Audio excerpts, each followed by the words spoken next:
week and how they performed. Domination in the trenches, very unexpected. Biggest player in that game, though, by far, was their wide receiver, Jalen Tolbert. Can't say enough great things about what Jalen Tolbert was able to do last week. We talked to the South Alabama staff this week, and they said his energy was what really lifted their offense and their defense, frankly. You look at that high pointing the football. He's got excellent speed on the outside, 6'2", and look at this. He can run after catch. Had 2 touchdowns, 169 yards a week ago. Tulane a year ago was a top 15 team in the country in terms of rushing yards per game. That rushing unit still looks pretty similar, but Lauren at quarterback is where they make a bit of a change this year. Journey has had its share of ups and downs, of victories and uncertainties, but one thing is certain: he has earned the right to the starting quarterback position. I'll take you through a timeline. He once committed to Memphis, decided he wanted to stay closer to home, so he went to Southern Miss, where he started 7 games, ended up losing the starting job and sat there, eventually transferring to Tulane, where he sat behind quarterback Justin McMillan. This year, though, with 2 incoming freshmen, Michael Pratt and Justin Iabetta, Keon still had something to prove, and that's exactly what he did in the offseason. Head coach Willie Fritz said that they have been so impressed with his work ethic. He's a student of the game. It's even got to the point where he would tell Keon, go ahead and lock up, turn off the lights when you leave here. He's that dedicated. He has waited his turn with such grace, and now he's ready to put this team on his shoulders and lead them to another winning season. Guys? It's been a long way since their bowl victory against Southern Miss last year. Uncertainty over the course of the summer, but football is back, and we'll have kickoff between Tulane and South Alabama next.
A new season of college football, one unlike any other before, brings us to a new stadium as well. Hancock Whitney Stadium, the new home of the South Alabama Jaguars here in Mobile, Alabama.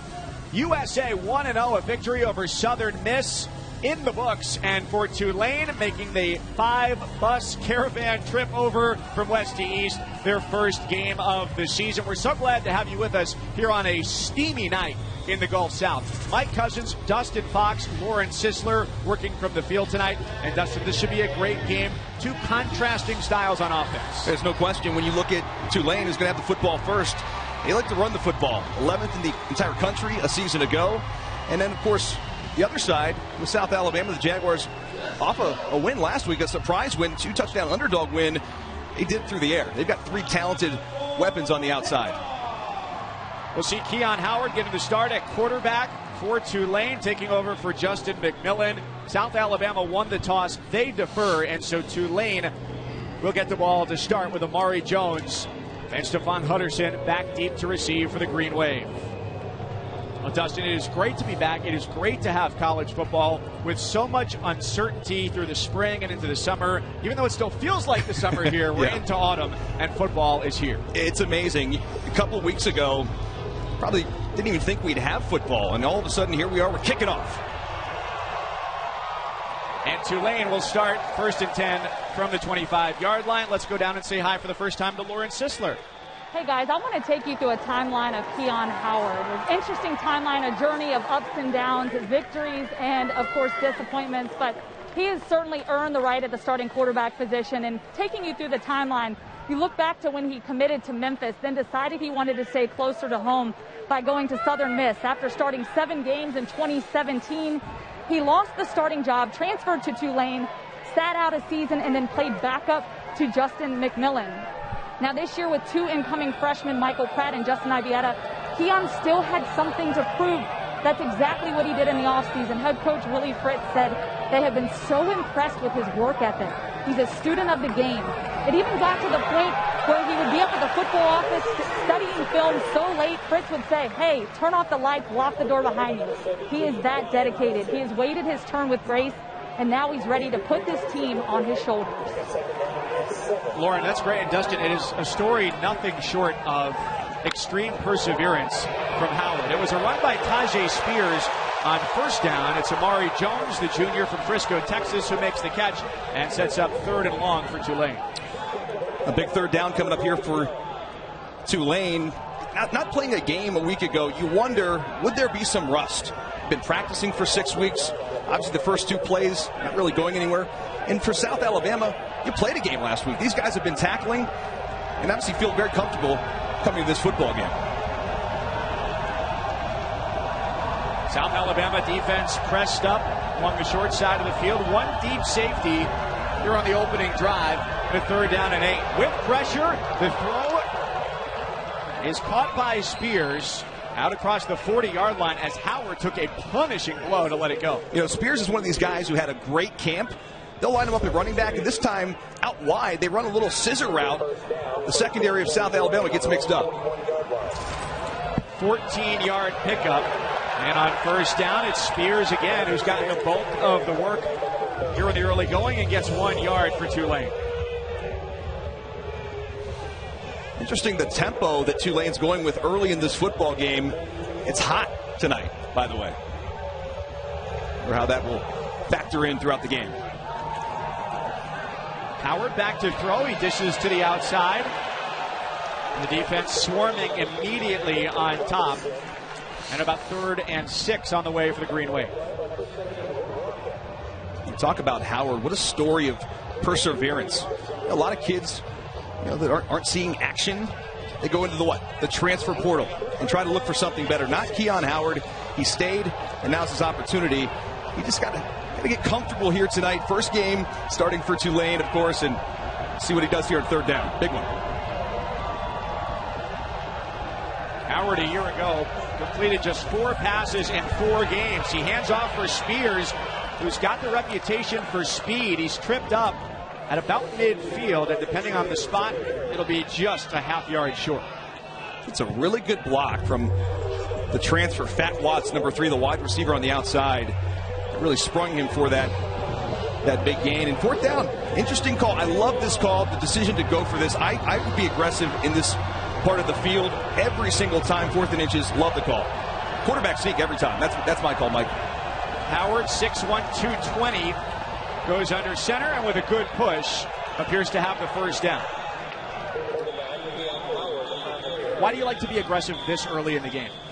I don't care if it's early or late. I'm going to go for 4th and inches every single time. I'd go for it at my own 30-yard line. If you had those situations where it's just a couple of inches and you've got a big quarterback, 6'1", 215, the odds of getting a quarterback sneak in these situations, it's almost 90%, Mike. Why not roll the dice and keep the drive alive? I'd love to see you, Coach. I think the analytics community would get behind you very quickly. You know him from Cleveland with Andrew Berry and Stefanski. So first down here for Tulane. A few minutes into this opening quarter. First game of the season for the Green Wave against South Alabama. 1-0, victorious against Southern Miss last week. Plenty of time in the pocket. Ball comes loose out of Howard's hands as he turned to let it go. And the Jaguars celebrate as they pounce on top. South Alabama football in Tulane territory. Mike, it's so hot tonight. It's very humid. That ball just slips out of his hands. I was wondering, like, we're in the booth right now. Look at our hand. Our hands are glistening. Can you imagine trying to throw that football? And he winds up trying to go deep down the field and just slips out of his hand. Big break for the Jaguars early in this game. Well, a check right now of the humidity says 76%. We've got a thermometer in the back of our booth that says 78.5 degrees. If that gives you any indication as to what the atmospheric conditions are like here tonight. First down for Desmond Trotter and the Jaguars offense. Pressure comes as Trotter lets it fly into single coverage down the sideline. And it's caught inside the 10-yard line by Kawan Baker. That's a way to start for USA. Well, they got to take shots. Kawan Baker's matched up man coverage on the outside, and I love how he stems off the hash, allows him that extra separation. Fantastic job of this route. Look at the stem right there below the numbers. You love that from a quarterback wide receiver combo. 34-yard pickup on first down. A keeper up the middle. Ball is stripped loose at the 1-yard line, and they'll have to peel the players away like an onion to decipher who's got possession.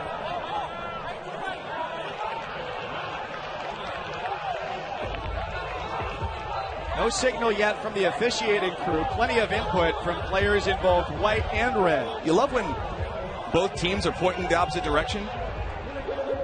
Fumble recovered by the defense. Wow. First down Tulane. How about that for a start? 2 turnovers in the first 2 drives of the game. Tulane's defense comes up big. They get a strip at the goal line. Keon Howard gets another opportunity, gets bailed out by his defense. Nothing in the first.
Well, there's been very little that's ideal about 2020, and that's the way this game has started for Tulane and South Alabama. 2 quarterback fumbles on each of the first 2 drives. Mike Cousins, Dustin Fox, Lauren Sisler. Dustin, who are our impact players, brought to you by Chick-fil-A. Well, from Tulane, Deuce Watts, who's a transfer. Cam Samples, an NFL player at D-end. Jacob Shoemaker giving the big, ugly up front some love. And, of course, Riley Cole is also an NFL prospect at the linebacker position for South Alabama. So the fumble here recovered by Tulane, giving them this less than ideal starting field position. So they hand it off to the bruising running back, Cam Carroll, who's all of 225 pounds, to try and give themselves a little bit of breathing room. Keon Howard, bit of a interesting start to the season, right? First drive, you make a couple of plays, couple of good throws, and then you slip the football out of your hand, you cause a fumble, and get bailed out by your defense. And this is the opportunity he's waited quite a long time for. Former starter at Southern Miss, now in his 5th and final college season. Sat last year and only played in 4 games. Handoff to Spears as he gains the outside and lowers the shoulder for a first down at the 14-yard line. Yeah, this is a really heavy run offense. You look back at what they did the season ago. There's a little bit of that triple option there, zone read. And Spears does a great job getting outside. Really picks up 10 yards, and it's a big, really good offensive line. A lot of talented players up there, veteran group. They do have a new starter at center this year, Sincere Hainsworth.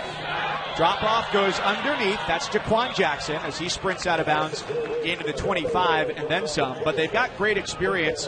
Hainsworth started right guard last year 5 times. To his left, though, Corey Dublin, their left guard, is really the anchor. 39th start today, most on the team. He hasn't missed a start since he arrived on campus as a true freshman. And that's kind of what they think they might get out of Josh Remitich, the right guard now, the true freshman who's starting. They think he could potentially start his entire career as well. Really good one. Already a couple first downs on this drive for Tulane. Their 2nd of the night. South Alabama sniffed that out from the start and nowhere to go on first down. I'll tell you what, very impressed to watch this South Alabama team on tape from a week ago against Southern Miss. They dominated in the trenches. And the thing that was so interesting to me as we studied this game, Mike, they lost every single senior on that defensive line from a season ago that started. So they have to replace with all new starters. Really, they're too deep on their defensive line. So new guys, they played really well last week. It allows these linebackers who are talented to go run in their lanes and make tackles. You just saw number 4, Riley Cole, the only player to be preseason anything for South Alabama. There's a good throw. Ball pops loose at the 40-yard line and a fight for it. And we'll see now on what appears to be the 3rd fumble of the game who has possession. I think Sorrell Brown, Johnny on the spot, the wide receiver number 86, ends up falling on the football to keep possession for Tulane. Wow, what awareness by Sorrell to get there. First down, Tulane. That's what we talk about. Great throw down the seam, a little late. But how about the hit coming in by Evan Flanard, and really great awareness by Sorrell. Couple yards as Carroll slams forward into the defensive line that you mentioned earlier. With the experience they lost, Greg Stewart, their defensive coordinator, is going to rotate guys in and out there all night. So don't be surprised to see those hockey-style line changes along the front for USA. They said, no one's going to play more than 5-6 snaps in a row? They keep rotating those guys in and out, especially on a hot night like tonight. I'm pretty sure we're already saturated, and the players will be there if they're not already. Got a good lather up here in the booth. Beautiful booth, by the way. Fantastic new facility here. 25,000 seat stadium, replacing Ladd Peebles here in Mobile. Howard with the keeper, and he's back to the line of scrimmage. No gain. 3rd and 7 on the way for a team that wants to be a little bit closer, Dustin, this year to 50-50 with their run-pass balance. After last year, they ran it about 65% of the time. Not that it didn't work well, but they're trying to reshape their identity. Yeah, they really want to get that 240 yards per game, which was their average from a season ago. But when we talked to Coach Will Hall, the offensive coordinator at Tulane, he said they want to get those yards with about 7 to 8 less carries per game. And here, more than likely, they'll have to go to the air to get the first down. Strong pocket for Howard. His bullet across the middle is a one-hopper intended for Michael Jones. 4th down and 7. 4th down on their first drive was 4th and inches. They went for it. And the offense stays on the field here. This is that gray area. We talked to Tulane's staff this week. You wonder what the range is. They've got an excellent kicker. Eric Glover, one of the best kickers in Tulane history. He's got a big leg. But this is maybe a little bit too far out of his range. And 4th and 7. Going to give it a go.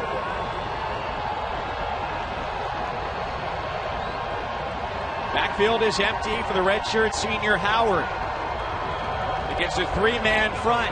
8 drop back in coverage. He surveys his options, and a dart to the 25 is dropped. And that ends the drive for Tulane, in and out of the hands of Sorrell Brown. A change of possession, and it's back to South Alabama. You know, that football is thrown just a little bit behind Sorrell Brown, and probably should have been caught. Look at this, just a little bit behind him. Gets both hands on it, hits him in the shoulder pads. Turnover on downs.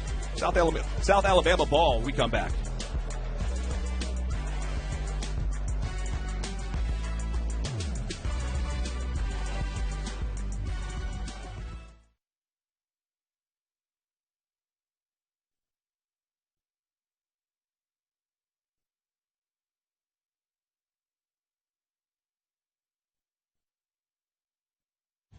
ESPN College Football Primetime is brought to you by Progressive Insurance. Save when you bundle.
ESPN College Football Primetime is brought to you by Progressive Insurance. Save when you bundle auto, home, or motorcycle insurance. Visit Progressive.com.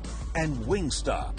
Order delivery now at Wingstop.com, where flavor gets its wings.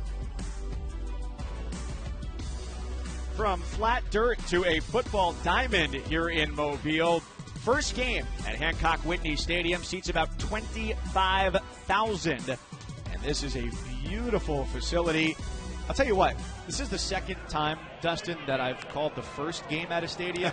The last time I did it was at Houston when they opened their new facility. We had to wear hard hats the day before in there because things were still being built, and this has been ready to go right away. I think I remember seeing the pictures on social media. You and Kirk Morrison, your old partner.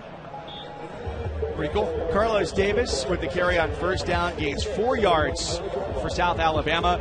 It was a turnover on downs that got them the ball here on this drive. Already a couple of fumbles for both sides. USA has been the closest to finding pay dirt, but nothing doing so far. That's a first down run across midfield. It's tucked back inside. They make the check to see if a foot went out of bounds there on that carry by Colin Lacey. So I think he stepped out of bounds there, Mike, at about the 46-yard line. I'll have to go back and look at that, but what a great job of blocking on the outside. I'll tell you what, Carlos Davis, who's a thumper, 5'10", 205, the starting tailback, he makes a terrific cut block on the outside that springs that one free. Gets Desmond Trotter at South Alabama into plus territory as the midway point of the opening quarter. USA 1-0, and a season opening victory against Southern Miss last week. This is game number 1 for Tulane, their first since a bowl victory at the end of last season. And Lauren, as they make the move here to Hancock Whitney Stadium from Ladd Peebles, it is a whole new ball game for South Alabama. Yeah, the debut of this new stadium might be a little different than they expected and envisioned, with just 25% capacity for fans. But talking to coaches and players this week, there's still a lot of excitement about this state-of-the-art facility. They finally have a place they can call home. No more loading up on a bus, driving 30 minutes across town on game day. They've got a brand new facility, new locker rooms, and a nutrition center. And Coach said this is really a game changer. And, you know, despite limitations, despite fans, Jalen Tolbert thinks the Jumbotron will take care of all that energy. And I got to tell you, the energy is real down here. And when the game kicked off and you heard tsunami on that Jumbotron, it was loud in here. So despite there not being a lot of fans, the energy is definitely kicked up in here quite a bit. What I saw when the players came on the field, they were bouncing around. They were so excited. You could tell they're so happy to be back playing the sport they love. Absolutely. And, you know, Jalen Tolbert, being a kid from the Mobile, certainly playing in Ladd Peebles Stadium, pretty much his entire career grew up around the stadium. He's used to being over there and then getting to come over here and really make history and be a part of this, you know, program has been something special for him. And that's one thing he said. He just wants to be in this new arena and this new area, and it's something that brings excitement for the entire team. Well, another decision here for South Alabama on fourth down. We've seen now Tulane go for it twice on fourth down, and it appears that South Alabama is going to give it a go here as well on 4th and 5, kind of in that gray area, Mike. And I'll tell you what, man, these guys are hitting out there. Both teams, both defenses are attacking the opposition. They're tired of hitting their own color jerseys in practice.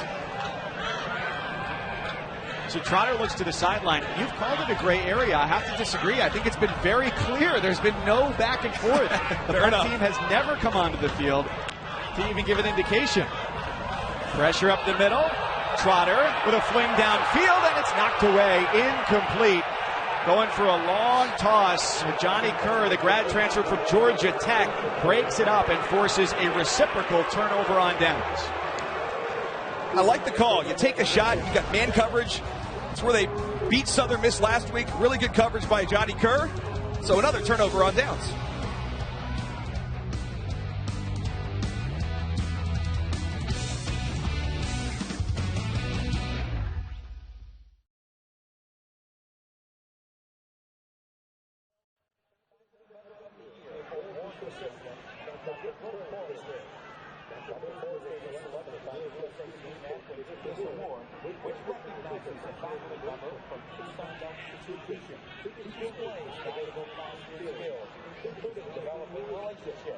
Being a good communicator and showing a passion for teaching while engaging and inspiring students. She is an associate professor in the health, kinesiology, and sport department.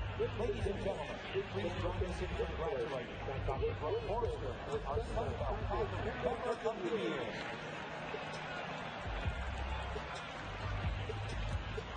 In response to social justice issues that have arisen across the country, over the summer, the University of South Alabama Department of Athletics initiated a diversity and inclusion task force that includes both staff and student. Head women's basketball coach Jimmy Fowler and senior women administrator Jimmy Cruz are co-chairs. The start of our task force, which is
Couple of players looking for their first Grand Slam title meet in the U.S. Open men's tennis final tomorrow. 5th seed Sasha Zverev takes on number 2 seed Dominic Thiem, and coverage starts the men's preview show presented by Mercedes-Benz, 3:30 Eastern, 12:30 Pacific on ESPN and the ESPN app. Dustin, pumped for this one. Zverev, the first German to make the U.S. Open final since 1994. Dominic Thiem having a heck of a season as well. Tulane gets right back to it. Howard with the low sling throw to the outside. And the pass falls incomplete, intended for Amari Jones. It'll be 2nd and 10. You know, one thing that I was interested in coming into the college football season, we saw that BYU Navy game, the tackling. How much were these guys going to work on that with the COVID situation in practices? You know, a lot of teams don't tackle to the ground. So far, there's some pretty good hitting and good tackling tonight. Howard in the pistol here started out 5 of 5 through the air, and since is 0 for his last 3. Carroll with him in the backfield, fakes the give, and the pass is incomplete. He's been under heavy pressure quite a few times. 3rd and 10 on the way. Watts wasn't even looking for the football. Watts, I think they were on the different page there. Watts was going out to stock block the cornerback, and the football just sails over his head. He's lucky that one wasn't intercepted. I think there were some nerves early in this game. We've got 2 quarterbacks. You know, you look at Trotter on USA, hasn't played a lot of football, and here Keon Howard hasn't started a game in 3 years. Let's see if he can do what Justin McMillan did not always do last year. When they lost 6 times last year, McMillan was only 50% through the air. The pocket holds, he steps up, delivers to the 40-yard line, and the pass is incomplete. Swarming coverage on the edge from Devin Rocket. Excellent coverage by Rocket. This is textbook from a corner. A tough situation. I thought it was a pretty well-run route on the outside. Just really, really good man coverage, which is surprising. You know, we thought the USA would play a lot of zone, especially in 4th and 10. No, they go man-to-man. Casey Glover is on to punt. He's their backup punter. Their regular Ryan Wright, we were told by Tulane, was not available for tonight's game, which to have one player out of a roster when earlier today we saw Georgia Southern pregame. I think, what do they have, 33 players? Yeah, 33 players that were listed as unavailable for a variety of reasons. There were some suspensions in there too, but still, I mean, that's half your roster. Some of it was COVID protocol related. So here today at Hancock Whitney Stadium, you're down to about 6,000 fans. A little bit more than that is the maximum. You've got to be distanced, which there are fans all around the stadium, but only in small pockets. They've got to have masks on unless they're eating or drinking. And in college football this year, the bench areas have been expanded as well to go a lot further down the sidelines to allow for that distance. First down throw is a good one along the sideline and caught by Kawan Baker, the senior from Atlanta. A lot of cushion there from Kyle Myers, the corner, the transfer from Florida State on the outside. He was really 10 yards off, and it's an easy pitch and catch. Just a quick comeback for Baker. Myers, you mentioned the corner, one of the few grad transfers on this Tulane defense. He came from Florida State. Johnny Kerr from Georgia Tech, and Kevin Henry, a linebacker from Oklahoma State. Alan Lacey gets his second carry of the day. His first went for 14. This one, 8 more for the freshman from right here in Mobile. Like, I can tell you from experience as a former player, early in the season, when you have these hot games, the first game of the year, you're winded. You're not used to playing 10-play drives. You're not used to being on the field. South Alabama has that advantage because they played a full game last week. I wonder how gassed the Tulane defense will be after this first half. Great stop as Trotter tried to take it to the outside and goes backwards. So when you say that it's the beginning of the season, is that because of not being on the field with full game action, or because some teams now coming over from New Orleans to Mobile, the weather is pretty similar and humid? So is it the weather or the game action? I think it's both. I mean, listen, you could be in Ohio like I was playing at Ohio State. It's still going to be 85 degrees. It's hot. Okay, so you're going into these games with not having full live tackling for these long drives. You're not used to it. With pressure, the dump down goes to Avery. And he's just out across the 20. Lauren? Yeah, guys, Coach Fritz reiterated this week on our call that nothing substitutes for games. So this goes back to what you said, Dustin, with the tackling.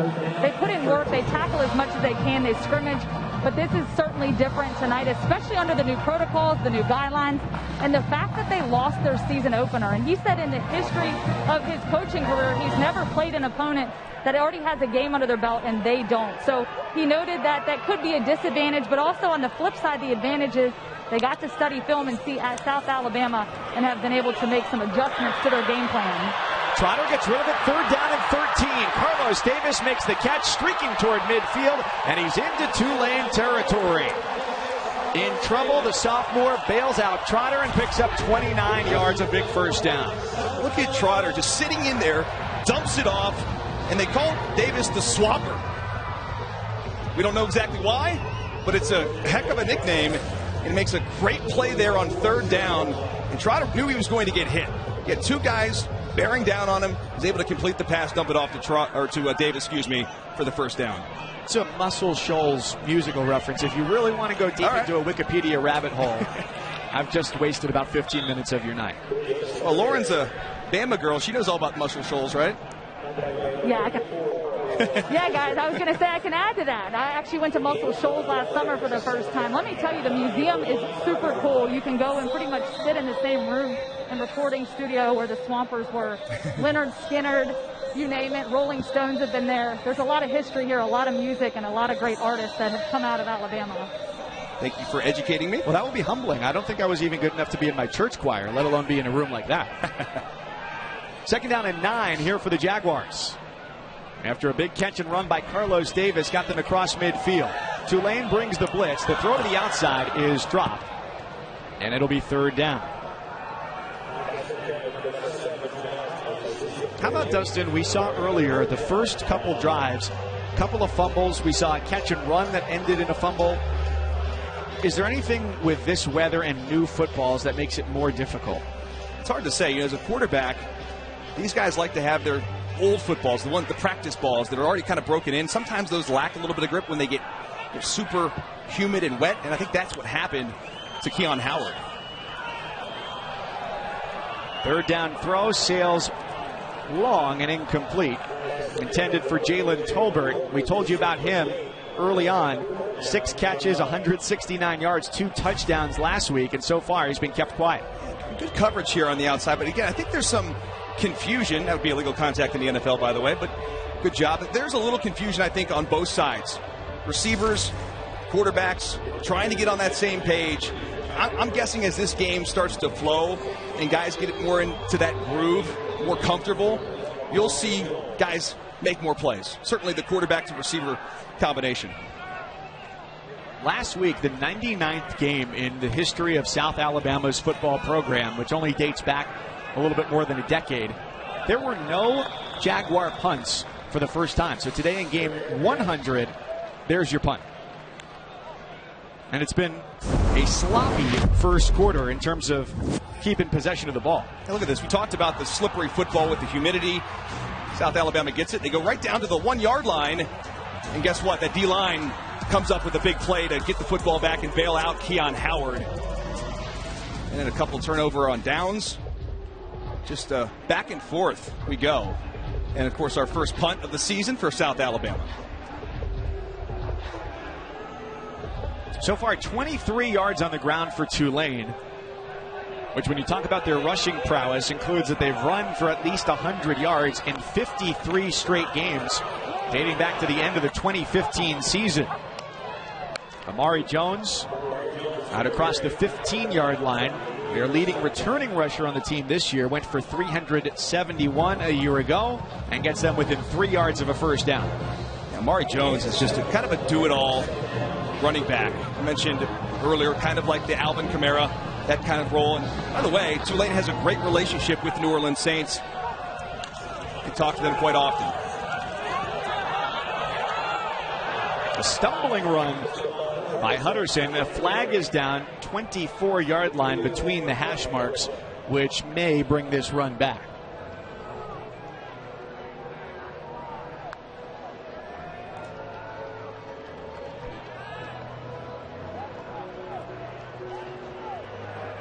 Marshall Lewis is our referee tonight here in Mobile.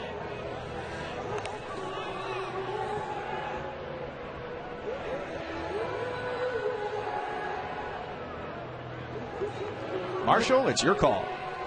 Holding. Offense. Number 60. 10-yard penalty. Remain second down.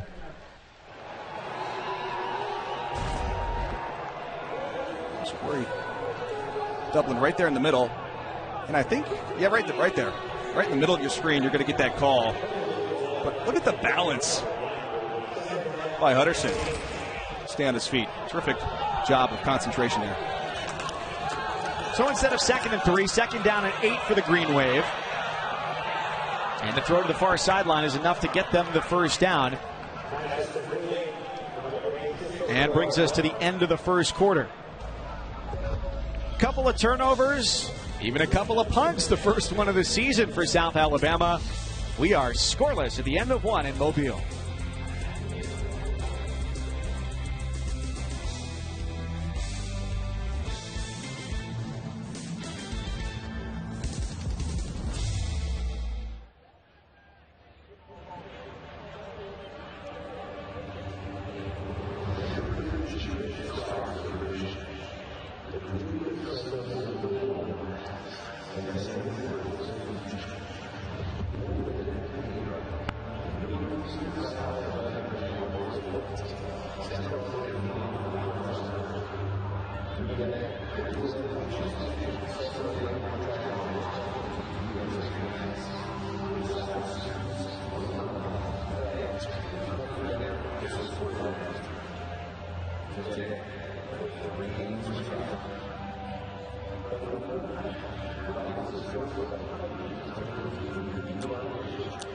Don't forget, you can vote by mail.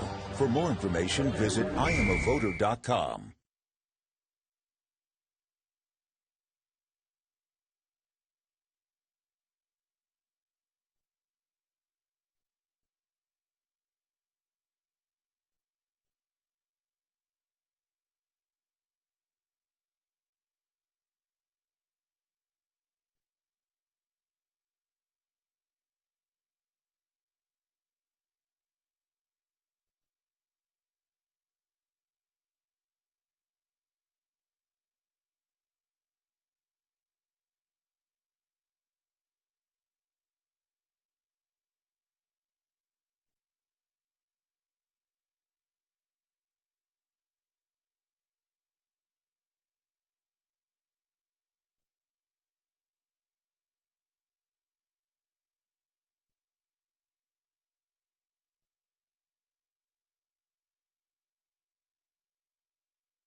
Don't forget, you can vote by mail. For more information, visit IamAvoter.com.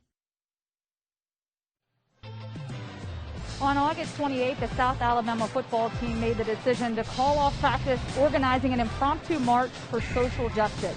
From the Jaguar Training Center to the Molten Bell Tower across campus, where team leaders and coaches addressed the crowd.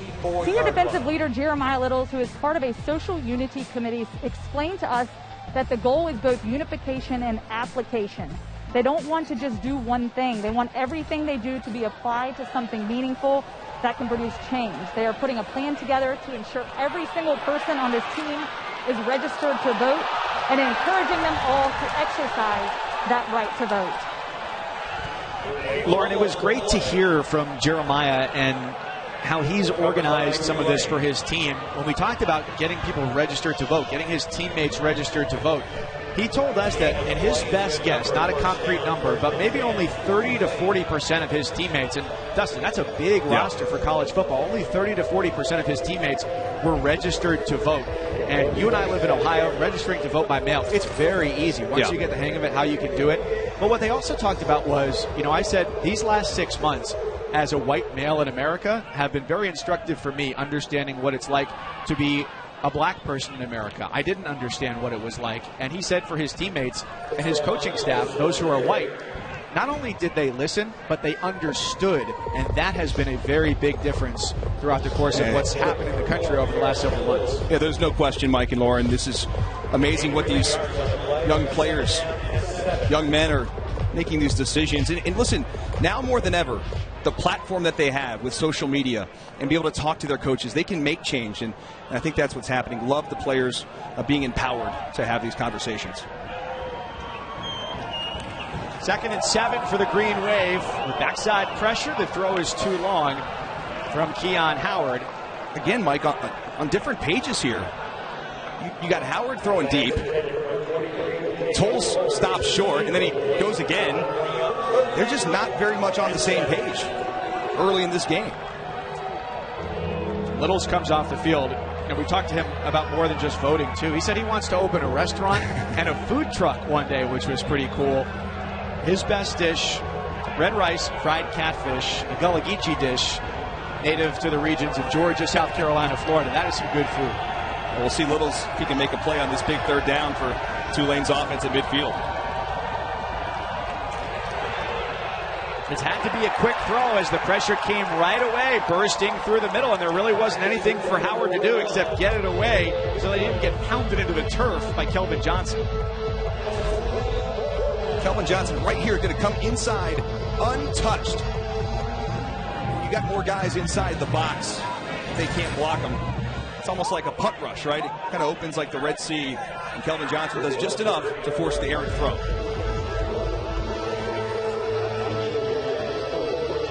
Brings on Casey Glover to punt for the 2nd time tonight. He's the younger brother of Merrick Glover, the place kicker, who's a redshirt senior. Glover, who's on the field now, Casey had never punted before tonight. Had only 2 kickoffs in his Tulane career, trying to drop this one inside the 5, and it goes a little bit too long.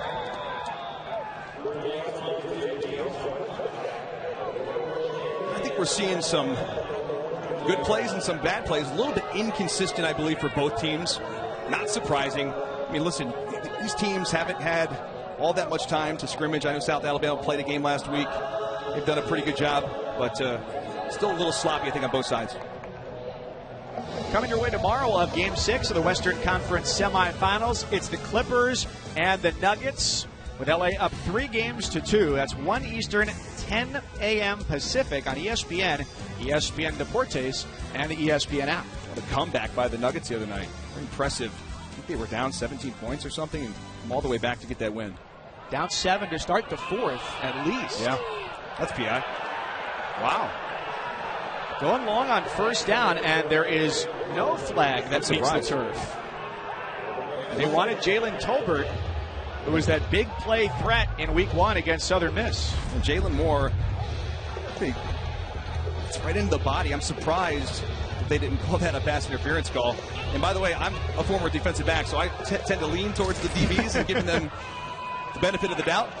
Right, and the way the rule is written there is it has to be an obvious intent to impede the receiver. Yeah. I think that would stand up to scrutiny if you threw the flag.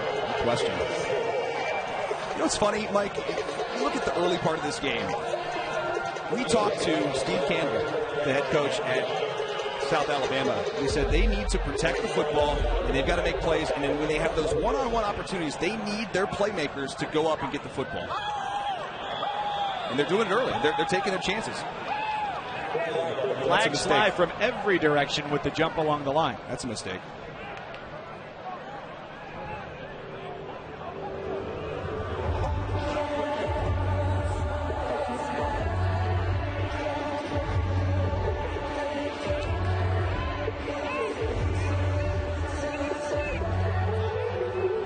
I think they may have made a change.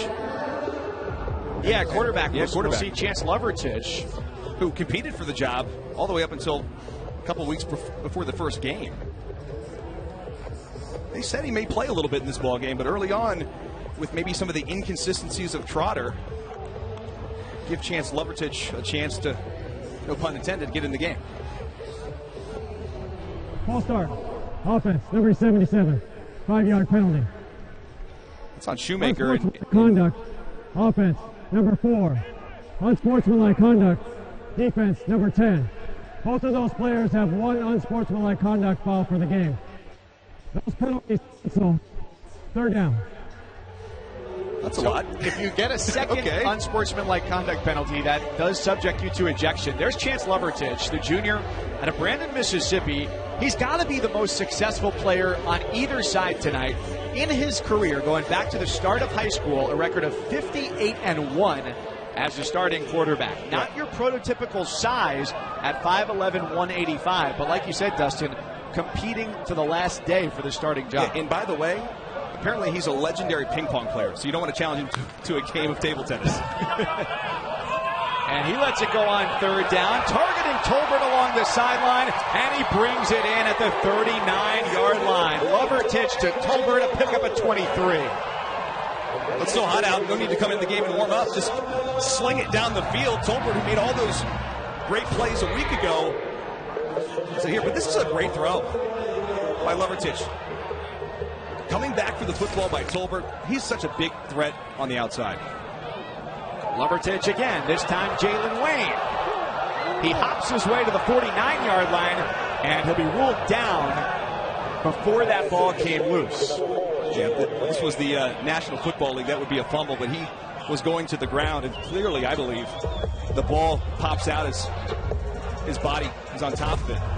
Take another look at it. Really good move inside by Wayne, and then he just does a little hurdle. And right there, that forearm's going to be down. That is a dead ball right there. Defense. First down. No, that's going to, Michael, that's got to be challenged. That's got to go upstairs. Or go upstairs, rather, excuse me. And his forearm is down. Yeah. I would be surprised, Mike Cousins, if this is not overturned. And that's exactly the case that Steve Campbell is making right now. South Alabama head coach says elbow down. We got the ball.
Main possession at the 48-yard line.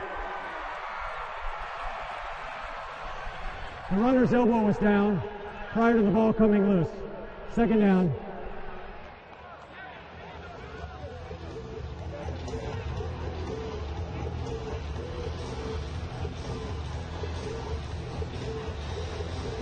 When we left you, it was Tulane football, but as we predicted correctly, Dustin, it stays South Alabama ball. Jalen Wayne's elbow was down before the ball came loose. Not a fumble. Yeah. He is down. So pretty obvious to us up here. I'm confused they even had to make that call, but it was nonetheless they got the right. field. It went upstairs, and that change was made right before we came out of the timeout. We got 12:33, second quarter, 0-0 between Tulane playing its first game of the season out of the American Athletic Conference and South Alabama, its second game of the year. They're 1-0, a win against Southern Miss last week in college football's first FBS versus FBS game of the season.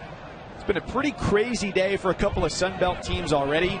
Louisiana a win at Iowa State, their first road win against a ranked team ever. Handoff on second down does not get the yardage they need.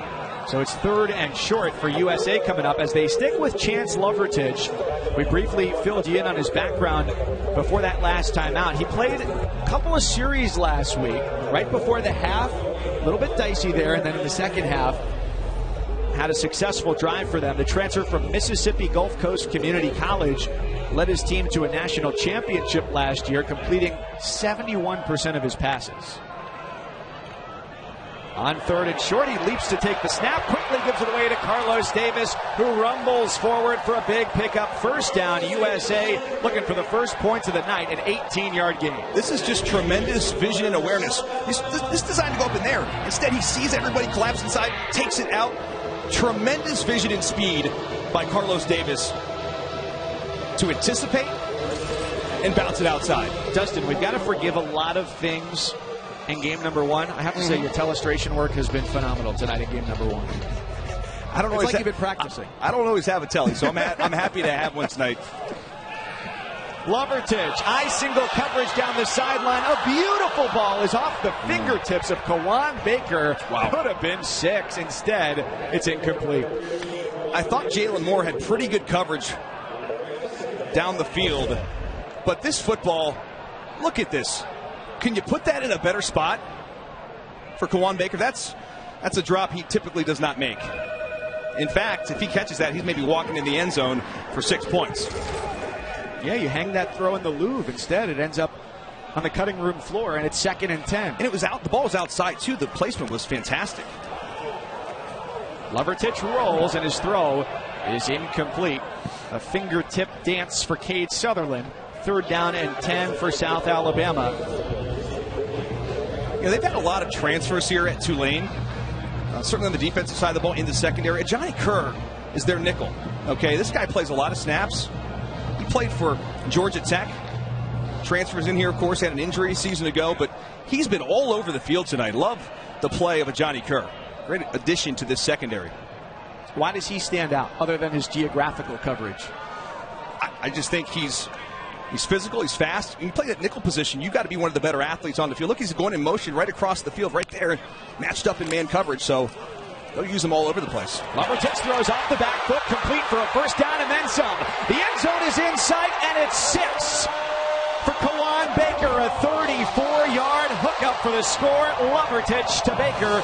USA strikes first.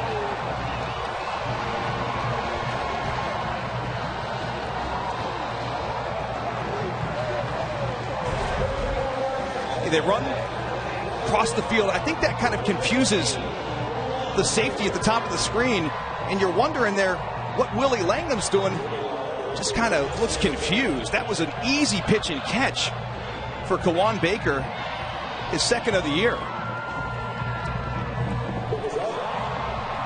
And the extra point is good to finish off the drive for a program that has not had great success over the last several years. In fact, the last back-to-back wins for South Alabama came almost 3 years ago. They're up 7-0 at home, second quarter.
ESPN College Football Primetime is brought to you by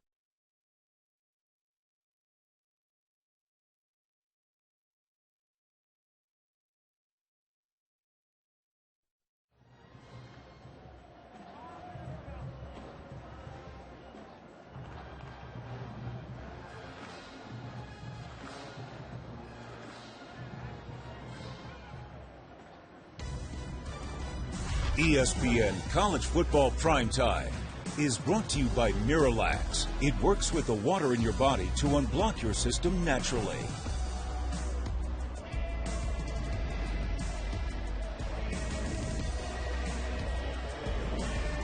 Well, the point stoppage has been released here in Mobile, Alabama. Mike Cousins, Dustin Fox, and Lawrence Sisler. 7-0 USA, the home team on the board first here in their brand new stadium, Hancock Whitney Stadium.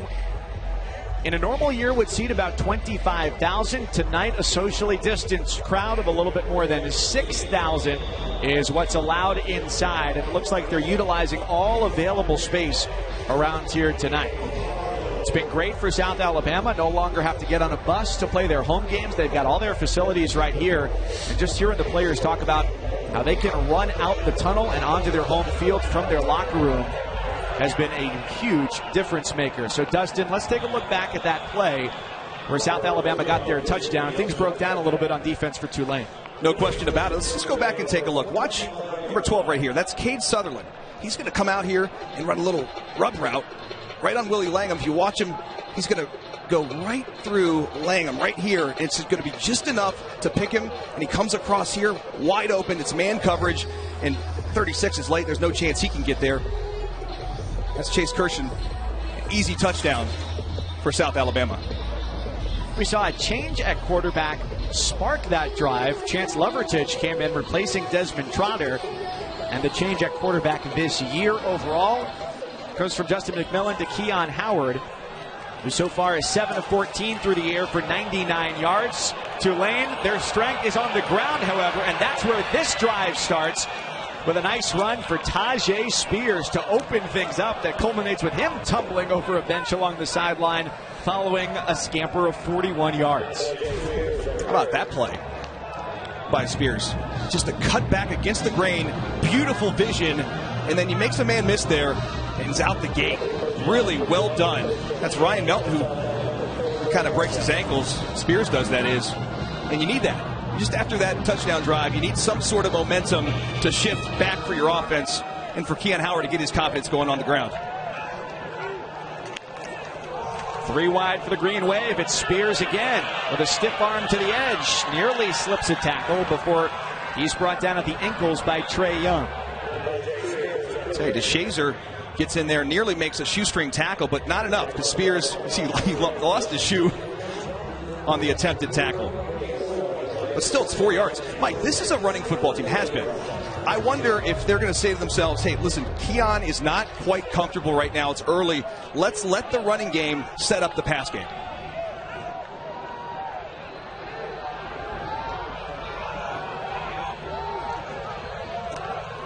They fake the give. Howard keeps it himself. He's got wide open space inside the 20, and he clipses the 10-yard line. 1st and goal coming up here for Tulane, and that may be part of it as well, as if he's not going to be as comfortable throwing it, let the quarterback run it for 24. Yeah, this stand right there, that is, of course, is Jeremiah Little's. He's got to play the zone read. He's got to be balanced. Instead, he jumps inside, and Howard's out the gate. A burst up the middle, and a stretched arm gets a touchdown for Tulane. So they go to the ground, and that proves to be the most successful. Cam Carroll gets into the end zone, and Tulane is an extra point away from tying things up 2nd quarter. Cam Carroll's the bruiser. Look at the push up front. And the balance with his hand to keep him upright to get that extra yard to get into the end zone. When I talked to Will Hall, the offensive coordinator this week, he mentions the name Maurice Claret, one of my former teammates at Ohio State. That reminded me of just the run he had in the national championship game, keeping that arm as a third leg to give you balance and dive into the end zone. Really well done by Cam Carroll. Extra point try from Merrick Glover is no good. 7-6, still USA up. But on the ground is where Tulane strikes first. A Cam Carroll 6-yard run.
Cam Carroll burst his way into the end zone for Tulane, getting them on the board. They're down 7-6 after a missed extra point.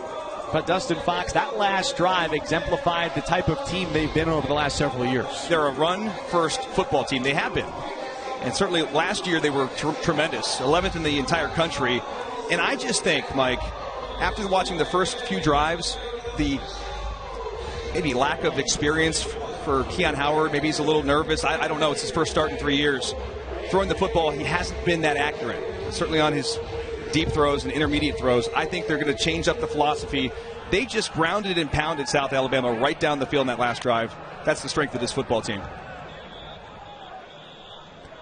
Let's take a look at tonight's fighting spirit moment, brought to you by Modelo.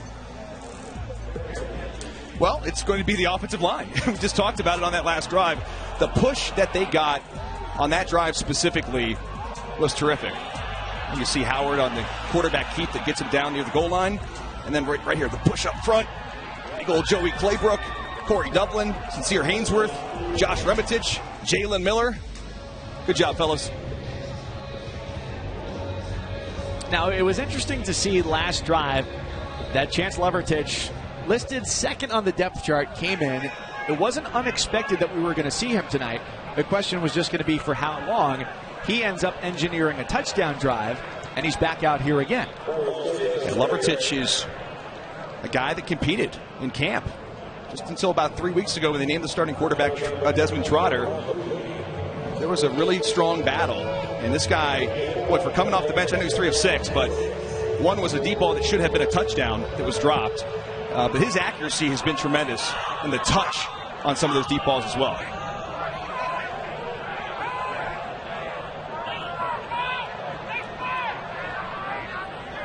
He's certainly not your prototypical size at quarterback at 5'11", 185 pounds. He steps up and throws, and what a grab by Jalen Tolbert, who had to somewhat carve an exemption in the laws of gravity to bend backwards and grab that one for 15 yards. I don't know if this wasn't meant to be thrown behind him, because you had zone coverage right here in the back end. That's Kyle Myers. He was playing off, so it's almost like he dropped it in the bucket. Notice here John Gruden talk about the turkey hole. When you're playing cover two, that's that spot between the cornerback and the safety playing over top. That's exactly where he put it right there for Tolbert. Handoff goes left side for Davis. He tunnels for 1 yard. If you say turkey hole, does it get to come with a sound effect? I don't know. I just got hungry thinking about it, though. It still doesn't feel like Thanksgiving weather just yet. Not yet. 80 no. degrees, 80% I don't know humidity. that I'd want to eat like turkey and mashed potatoes when it's 90 degrees out and 75% humidity. Faster than you ever have in your life. Tryptophan. Second down and 8 for South Alabama. And that offensive line has been getting the job done in front of both Trotter and Levertich. Last week, the offensive line, no sacks let up, no penalties committed. Brian Ankerson, their center. 4.0 GPA in his master's program. He's their leader along the line. That's just a smart play. Really smart play. And a flag at the end. Yeah, you think you're going to get a late hit here on Henry. And this was just a bad snap from Ankerson. And the pressure was there because of the high snap. And I think a great decision to try and get rid of this football. And after he throws it away, you're going to see 33 Kevin Henry come in. Automatic first down.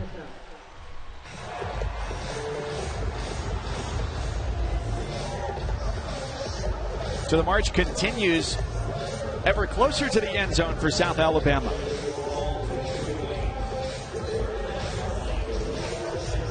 They've got it 1st and 10 at the Tulane 39 with 7.5 minutes left here before halftime, and a 1-point lead after a Tulane missed extra point makes the difference.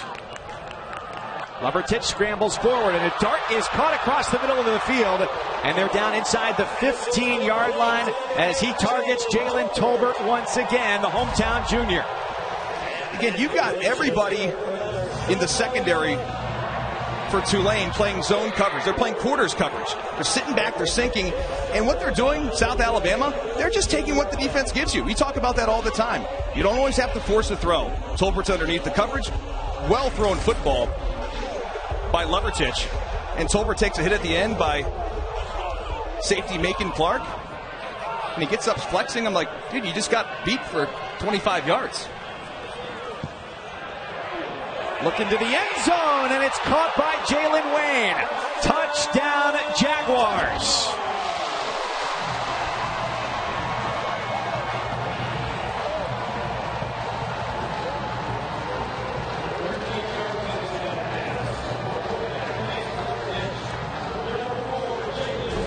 Well, I think that South Alabama may have found a quarterback.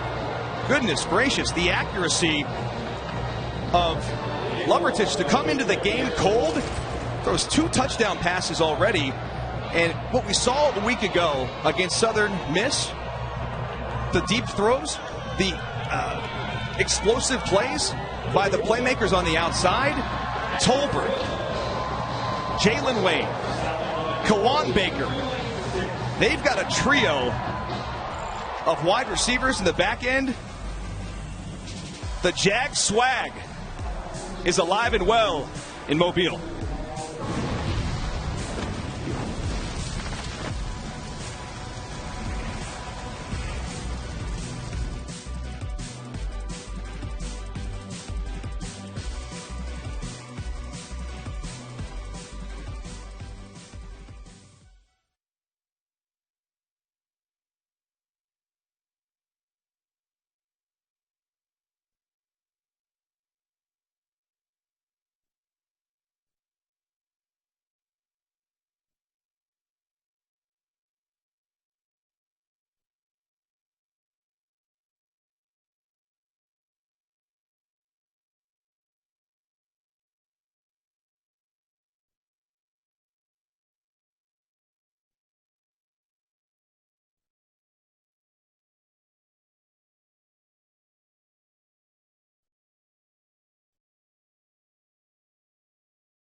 Well, you could say it's heart, not height, if you want to talk about Chance Lovertich, 5'11", 185, taller than the average male, just not taller than the average quarterback. But, Dustin, ever since he stepped onto the field tonight, things have been quite different for South Alabama. Yeah, they really have. He's given this offense a spark.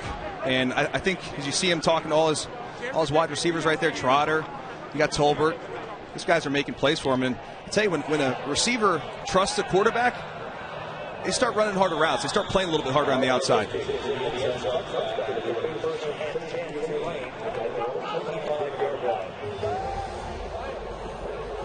And Lauren, since he's come in, 2 touchdowns, this has been the spark they needed.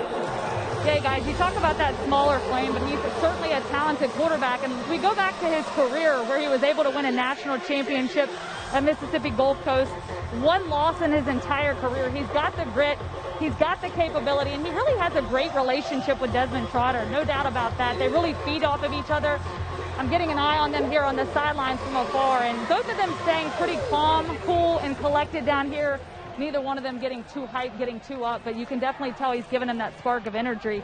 And really in practice, those two have pushed each other. The coaches said they both have confidence that they needed, that really, if they needed Lovertich to come in and lead the game, be a leader on this team at quarterback, he could certainly do that. Lauren, tonight is the first game for Dustin and myself this season. You've been on the sidelines already this year.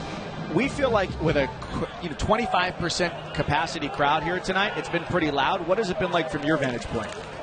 Yeah, there has been no lack of energy down here. I think it helps. Obviously, everyone is spread out amongst the whole stadium. That was something I was interested in seeing, if they were going to close off any areas per se, but also having the fans in here. And it was interesting kind of how they did the allotment. Of course, they had their season ticket holders, and then they're doing a lottery with the students. And so the students are able to draw the lottery for each home game to be able to determine if they can come out here.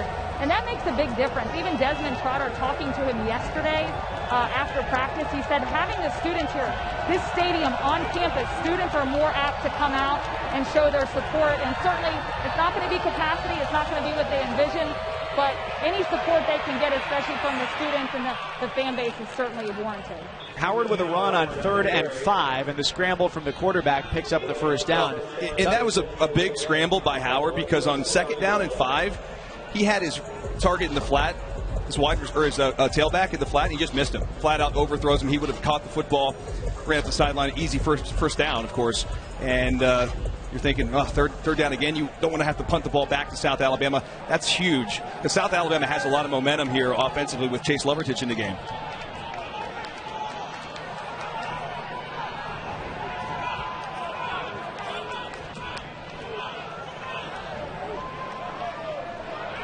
Probably the longest wait there's been for a snap tonight, and Howard gives it up for Carroll, who's got a couple of yards on the first down run. It's funny with Carroll. Talk about him. He's kind of like a specimen. Coach said he's built like he's 220. He's got 4% body fat. He says if God made a running back, he'd make him Cam Carroll. He runs 4.4 speed. He's 4.4 speed at the 40-yard dash. He's a bruiser, straight line speed, great agility as well. Really talented player. If I told you that it would be hard work, but you can get down to 4% body fat for the food you'd have to give up and the exercise you'd have to do, but I gave you $10 million, would you do it? 10 how much? 10 billion? 10 million with an M. I would do it for $10,000. To get to 4%? Yes. That's a lot of work. It is a lot of work. Maybe 100,000. Because you asked me if I wanted Popeyes for lunch. Well, I'm winning the South. You got to make a trip to Popeyes for a pregame meal. Sorry about that. Or Chick-fil-A. 3rd down and 7 for Tulane. 4:15 left before the half as the Green Wave trails by 8. We've got whistles, players tumbling to the turf. Green Wave timeout here before this 3rd down snap.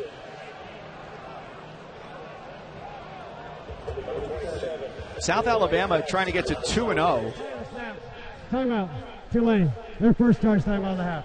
Looking for their first back-to-back wins since 2017. We're a 7:30 Eastern kickoff, but the Sun Belt, Dustin, provided no shortage of excitement. And as many people said tongue-in-cheek today, but, with only one full week under our belts, Sun Belt's got the inside track for the college football playoff. To me, the story was Louisiana, the Raging Cajuns. To go into Ames, Iowa, you've got a ranked team, first win they've had in program history of a top 25 team, right? I mean, amazing win. Got to go back to 96. 96, thank you, with Jake Loam. And, Matt Campbell, late in that game, I was surprised. With a couple of minutes to go, had a couple timeouts. They're down 13 points. Doesn't take a timeout. It's almost like they just, I don't want to say gave up, but, I mean, it was interesting to watch, for sure. And I know Matt Campbell's a competitor, but big win for the Raging Cajuns. Obviously, Ark State. From the Sun Belt, they call it the Fun Belt. They're having a lot of fun today in these non-conference games, for sure. And Notre Dame having its first conference game after 133 years of true independence. I wonder how Notre Dame fans feel about that. I think they're happy. So they've always taken pride in being an independent their entire program history. Blitz is on, a dart of a throw. Nearly picked off. And incomplete is the signal from the head linesman. Yeah, I think on the Notre Dame issue, you get mixed reviews from across the alumni base. Hey, it's great that there's a season, but at the same time, we like it the way we are. You see is nearly intercepted there by Trey Young as Fat Watts was rolling over. But back to your point about Notre Dame, Mike, I think they had to have the ACC to play. Had to happen. And it's a great partnership, obviously. And we're happy to have them here at ESPN. And there's an equal distribution from revenue from multiple TV networks for the ACC. So it works out for everybody, at least for 2020. The backwards roll is down around the 26. Our Sunday night baseball game should be interesting. Astros and Dodgers wrapping up a 2-game series. Their first since Joe Kelly threw behind Alex Bregman and over Carlos Correa's head back on July 28th when the benches emptied out. First pitch, 8 Eastern, 5 Pacific on ESPN, ESPN Deportes, and the ESPN app, with the Dodgers right now the best record in the majors.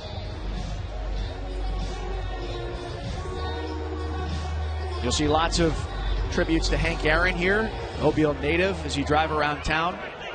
Formerly a minor league baseball team here as well that wrapped up its action last year, the Mobile Bay Bears, which turned into, as they relocated, one of perhaps the best names in all of sports, the Rocket City Trash Pandas.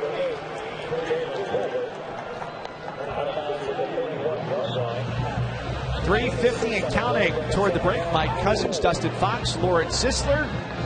Here in the inaugural game at Hancock-Whitney Stadium, Mobile, Alabama, the home of the South Alabama Jaguars. They're up 14-6 over Tulane. First game of the season for the Green Wave, a 1-0 mark for USA.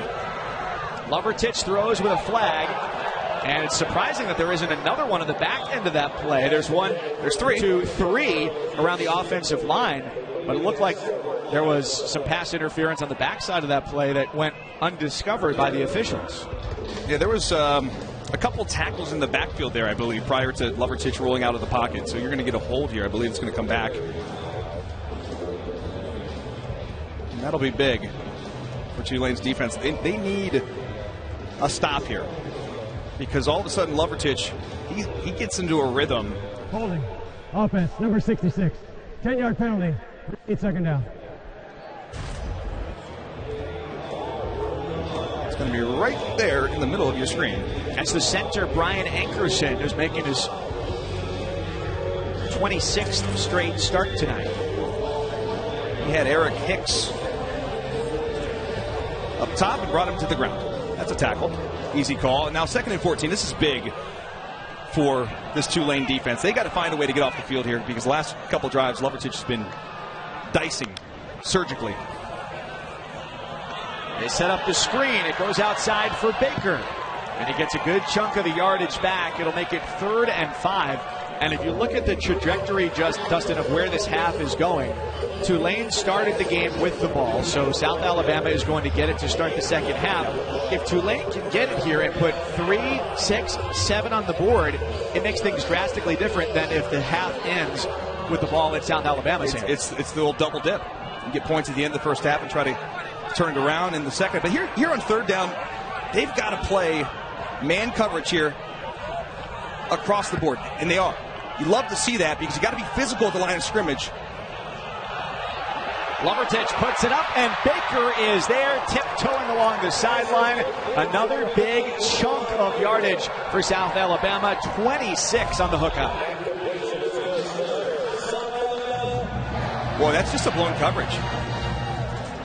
Chase Kirshen is looking around. He's playing the middle field. Look at him. He's giving the shrug emoji, like, can I get some help? Somebody's got to be on 15, Kawan Baker. The coaching evaluation of that play defensively would be the poop emoji. Yep. Underutilized.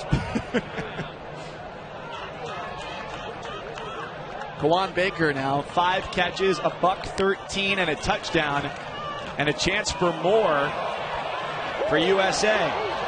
Flag on the backside of the play as the Green Wave limited the rushing lane for Carlos Davis.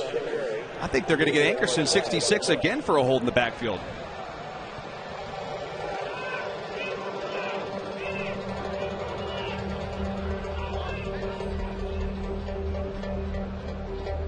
Signal is hold. It's just a matter of who the offender was.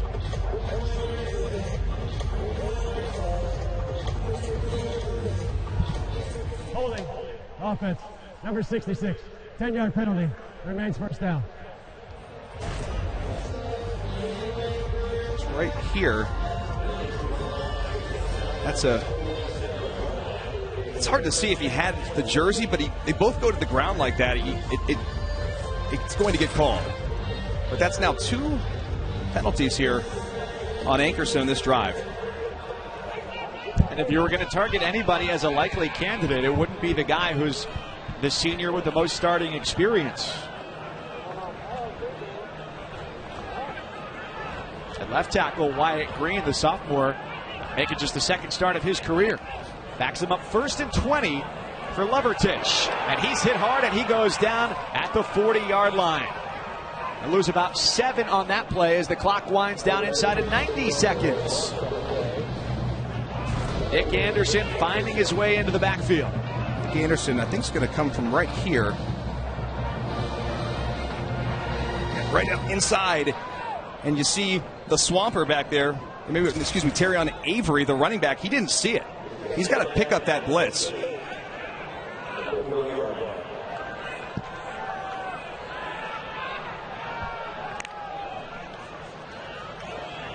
Lovertich against a 4-man rush. Drops it off low for Davis. He dances his way out of the 42-yard line. Now 52 seconds left. And what was once a promising end-of-half drive has somewhat fizzled out here for the Jaguars. But they also know they're getting the ball back. Right, and if you're Tulane, do you consider hitting a timeout here? It's 3rd and long. I would. I don't know why Willie Fritz is not taking an opportunity to at least force a punt and give yourself an opportunity. Again, they have one of the best kickers in Tulane history. That's knowing that South Alabama is going to get the football. I think that's a mistake. Well, they told us Merrick Glover, their kicker's range goes to about 50 yards, so they wouldn't have to move the ball all that far. And now we get a whistle. 11 seconds before the half. Let's go to the studio for an update.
It was a 3rd down and 25 for South Alabama. Now just 5 seconds to go. An incomplete pass on a rollout by Lovertich. What we saw last week when he came into the game for the first time at the end of the half, they weren't content to just run a draw on 3rd and long like most teams. Yeah, no doubt about it. But to my point earlier, Mike, just to get back to the timeout thing from Tulane, it's 4th and 25. I mean, you could have had 35, 40 seconds with your offense on the field to try and go get something. Put a little pressure on South Alabama's secondary. There's a reason I'm up here and he's down there. This will be a timeout. South Alabama stops the clock here as they get ready to punt it away with Jack Brooks, the native of Australia, on to kick. And Steve Campbell, the 30-year head coach, gets things squared away. And you project forward. Let's say, for the hypothetical sake right here, they pick up a victory today. They're already off to a great start relative to his first 2 years. They went 3-9 and 2-10 after he took over for Joey Jones, who got this program off the ground back in 2009. And so they could be looking at a really good start, and especially to get them going today, where they start a stretch of 5 straight home games. When you talk to Will Hall, the OC at Tulane, he said Steve Campbell, he wins everywhere he goes. So there's so many people that have great respect for Coach Campbell and what he's done, and certainly they've got, it's a great punt. But he's done a terrific job starting to feel the change, the momentum here at South Alabama. Well, the punt won't change the game, but Jack Brooks will certainly enjoy that kick as it gets down at the 1-yard line, and it's 14-6 at the half. Chance Lovertich coming off the bench for the second straight week, and he's engineered 2 touchdowns to give USA their scoring total, 10 of 14 for 164 yards.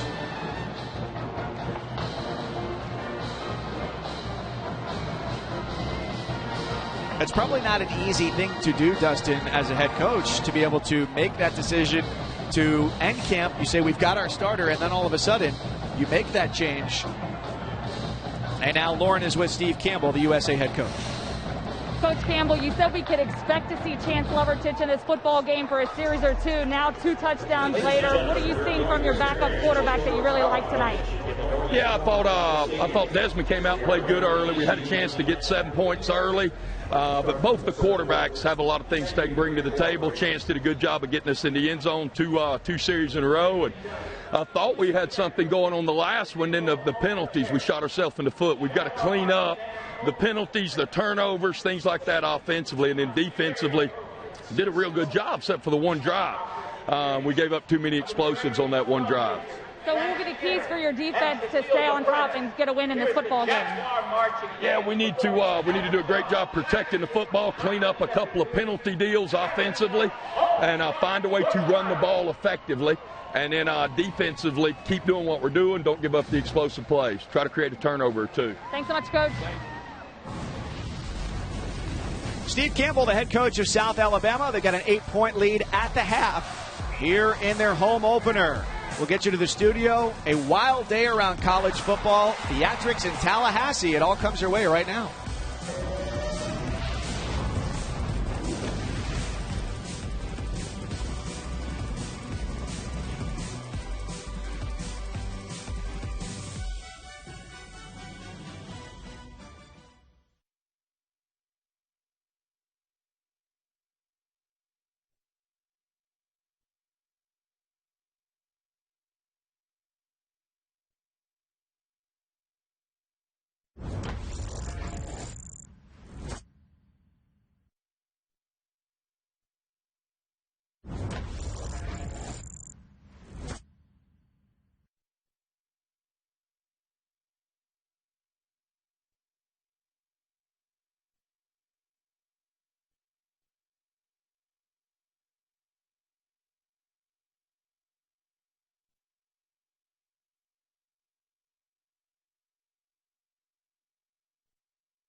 Hey, 1, 2, 1, 2, 3, 4, 5.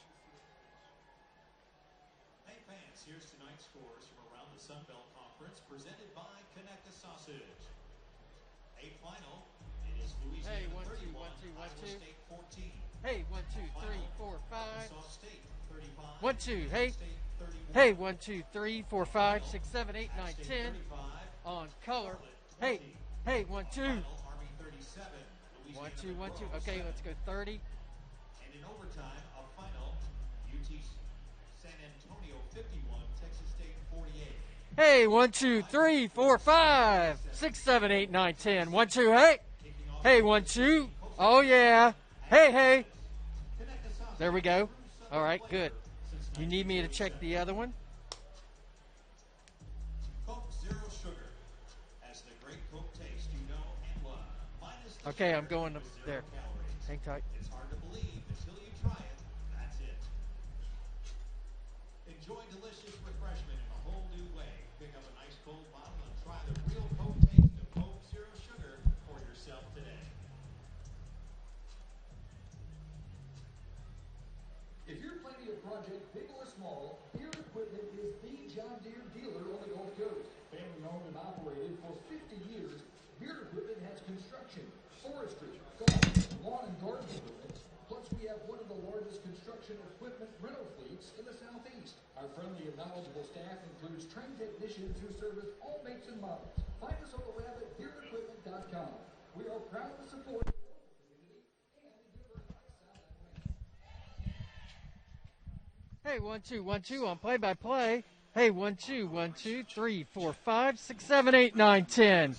On play-by-play. 1, 2, 1, 2. Hey! Yes, 30. I'm on 30. 1, 2, 3, 4, 5, 6, 7, 8, 9, 10. Yes, I'm on 30. DB setting right now. On play-by-play. Yes. 1, 2, 1, 2, 3, 4, 5, 6, 7, 8, 9, 10. It was set on. Yeah. It was at 50. Okay. Going to 40. That's pin 3. Here's 30. Wow. 1, 2, 3, 4, 5. No. Yeah. That's at 40. I'm sorry. Okay. 1, 2, 3, 4, 5 on play-by-play. Cool. Yep. We got time before they go back. Are they coming back on camera? Are we at half? Okay. I got them. Okay. Cool. Good. Only took till halftime. I should have had that done before this. Okay. Yep. 10-4.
Moments away from the start of the second half.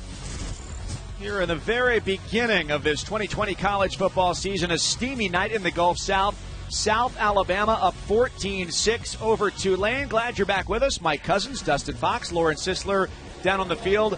Let's check out our King of the Moment, Dustin. Brought to you by Burger King.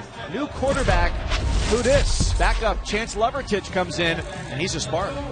There's no doubt about it. When you look at what Trotter did early in the game, a little bit inconsistent, maybe some nerves, inaccurate throws. Lovertich comes right off the bench and leads 2 touchdown drives. Very accurate with the ball. There's Jalen Wayne, one of their top 3 targets, senior wide receiver. And Lovertich, here you see him right there, number 5. He has got some swagger about him. Guy is an absolute winner. Never lost a game, high school or college. Junior college transfer from Mississippi Gulf Coast. He's as competitive as you're going to find. And there's C. Trotter, too. That's good that they're hanging out together, working on the communication from the position. And, yeah, Lauren, you saw it first half. Those two were talking. South Alabama won the toss. They deferred, so Tulane started the game with the ball. The green wave puts it in the air. And with the 8-point lead, USA coming out to the 25-yard line. And Lauren, what'd you learn at the half? Yeah, talking to Coach Willie Fritz, he said one thing we've got to do better is we've got to tackle better. And really, they talked about that coming into this week. Obviously being able to scrimmage, but there's nothing like live game action. And so that's a big key of emphasis on defense, better ball security. Definitely some first game jitters is what he's seeing is from his football team. As for quarterback Keon Howard, he did a good job in the first half, but he needs to do a better job of making plays and hitting his receivers. So the key here, tackle better and continue getting the drives and getting the ball down the field. First down hit on it right there, Carlos Davis. And he's out to midfield. A 25-yard run on first down for the sophomore out of Muscle Shoals. Well, great point by you, Lauren. You talk about the missed tackling. Watch right there. It's an arm tackle. That's not going to get Carlos Davis on the ground. Got to make those tackles. Got to come up. Got to bring your feet. Stay up, wrap, and get these guys on the ground. And that's the concern that we've been talking about all early college football season with every team, not just Tulane. So Steve Campbell's group has a bit of an upset brewing here as we get the second half started. They came in as 10-point underdogs for this second game of the season for them. They're 1-0. Tulane playing its first game of the year. And as Lauren alluded to, talking with Coach Willie Fritz, first game, you have a lot that is going to be new for you in this season. They did get a 90-play scrimmage under their belts at the Superdome in New Orleans. They had officials there, but it's totally different when the lights are on. And here you've got what has been a 25% crowd for a 25,000-seat stadium that has been loud all night. It adds a home field advantage. There's no question. And this is a brand-new stadium, so there's a lot of energy in this building tonight. You can feel it. It's palpable, even up here in the booth. Lovertich with plenty of time to throw, and it's incomplete across the middle, but a flag flies from the near side of the field. Came from way back in the secondary.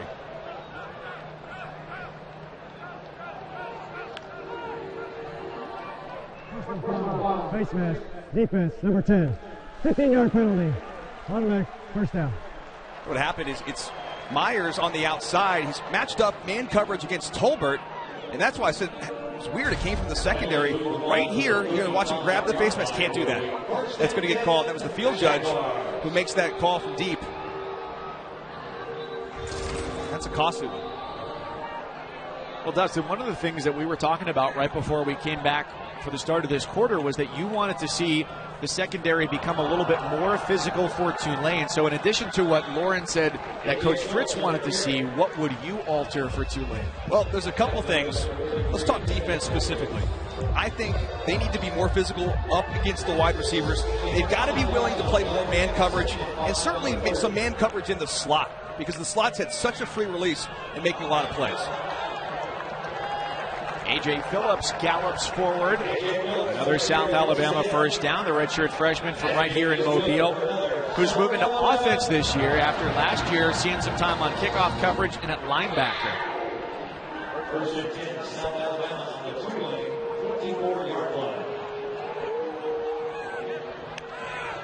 Levertich has taken control of this offense tonight and not relinquished it after taking the reins from Desmond Trotter, the starter in game 1 as well as tonight. 1st and 10 on the 24.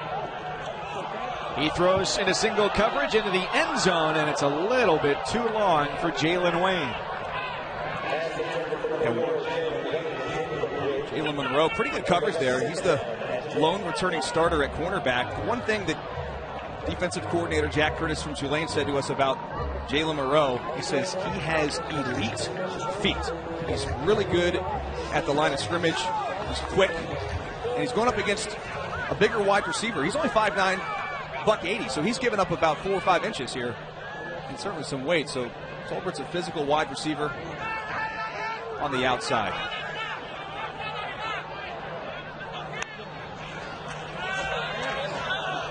Three receivers set, another easy throw underneath. It's Tolbert who dives toward the end zone as he's yanked out of bounds. It's 1st and goal, South Alabama, inside the 5-yard line. Tolbert, good for 23. Yeah, working against Kyle Myers right here. Look at that separation. When you're up at the line of scrimmage, playing press, you've got to get something on the wide receiver. And that's the easiest touchdown of the night so far as Carlos Davis high steps his way into the end zone and makes it a 2-touchdown advantage for South Alabama.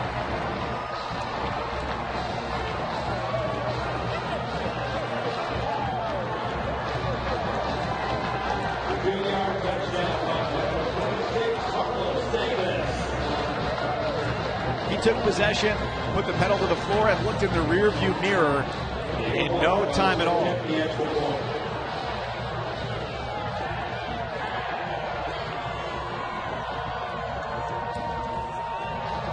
Just 2:45 into the third, another quick strike drive. The Jaguars are cruising. How about Levertich? Hands it off. Touchdown. He knew it. Saw it from the beginning. That's too easy. Tulane's gassed. Down 21-0. 21-6, excuse me. South Alabama.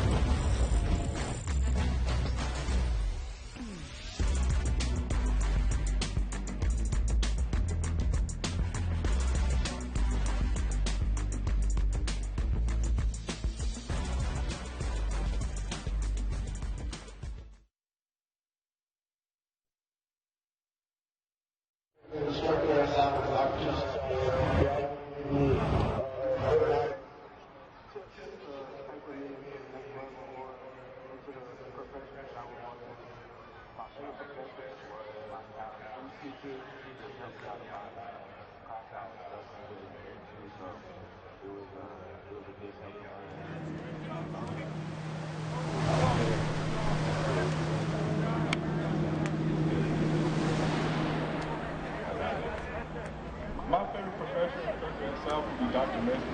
He's a really cool teacher. He's very understanding. He understands all students to the athlete.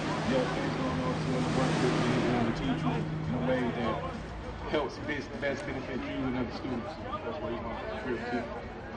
Professor Leo is my favorite. He was always helpful with all assignments and all the essays that we had to write, and yeah, he was really good. One of my favorite professors at South would have to be Dr. Thomas Shaw, who's helped me into the Master's in Public Administration program and just helped me through it and never hesitated to help me with anything I needed. My favorite professor would have to be Ms. Delaney Tucker, the biology instructor. I just love the way she does things, and she's really cares about her students and fellow colleagues.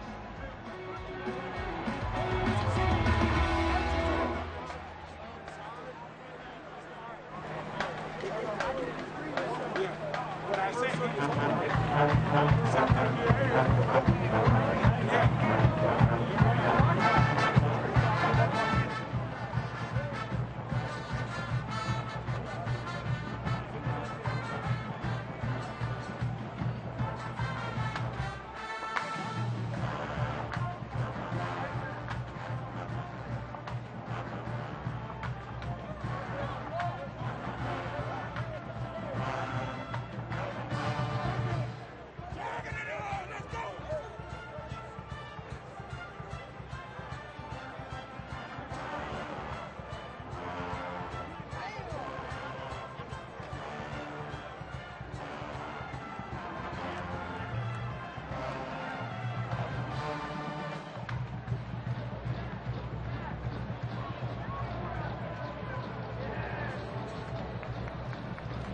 South Alabama perhaps going to add to the upset total for the Sun Belt Conference today. Steve Campbell in his third year.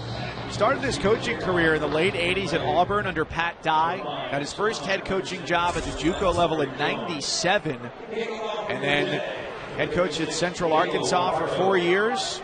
Coming here to replace Joey Jones, the second head coach in the history of this program as they look for their first back-to-back wins since October 11th and October 21st of 2017. And right now, things are looking good for South Alabama, having limited Tulane to just a touchdown. Like you talk about Campbell, and this guy's won everywhere he has been. He's such a down-to-earth guy. We love chatting with him this week. Got a lot of great insight into his program, into what he's doing to try and turn this program around. And I'll tell you this much. These facilities are off the charts incredible. The stadiums, it's the first game. It's unbelievable that the indoor behind us, which they can practice in the rain with, it's got open doors around it. It's incredible. They're going to have to be able to recruit the Mobile area, all from New Orleans. And this helps. Yeah, their facility here is indoor/outdoor. This is the running play that Tulane has been looking for quite some time. Tajay Spears to the 47-yard line gets 22. So behind us, it's a big, think about like the portable garage kind of look you can have in your driveway. Portico. But it's just a giant football facility like that. And they've got... Make a lot of guys miss. Somebody wants to win this football game. A lot of east-west, not a lot of north-south on that run toward midfield. I was talking to the play-by-play voice for South Alabama prior to the game. He said they built that. J.D. Byers. J.D. Byers, of course. They built it because they always get, on the Gulf Coast here, an afternoon shower. Sometimes thunderstorms. And they can stay in there when it's lightning outside. So that helps them a ton in terms of practice time.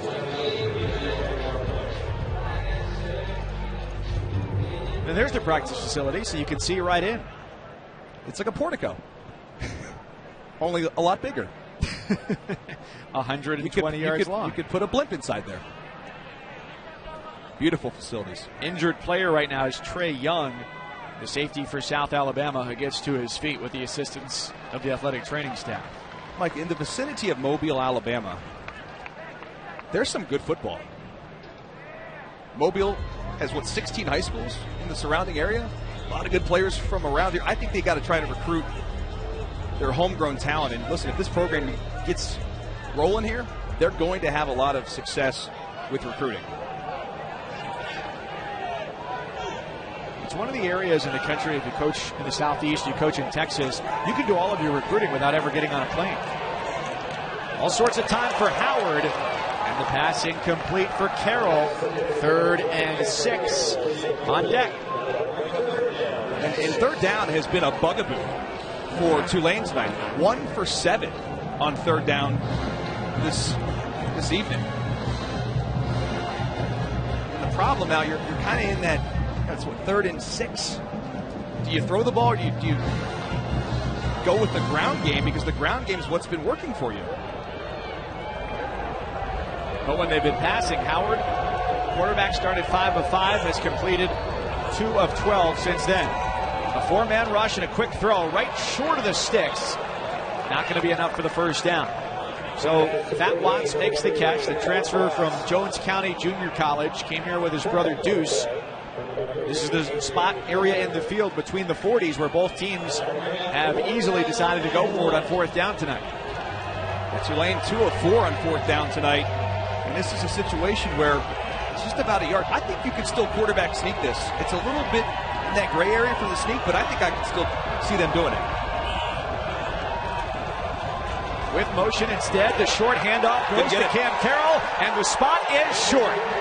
South Alabama comes up with a stop and forces a turnover on downs.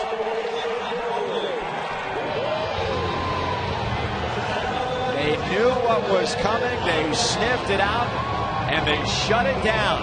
The lead is 15, 10:32 in the third.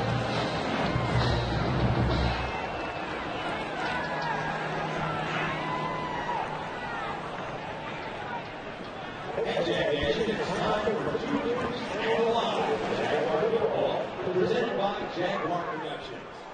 Today we hear from Ryan Ankerson. Ryan will reveal 3 facts about himself, and 2 of them are true and 1 is false. Let's roll the video.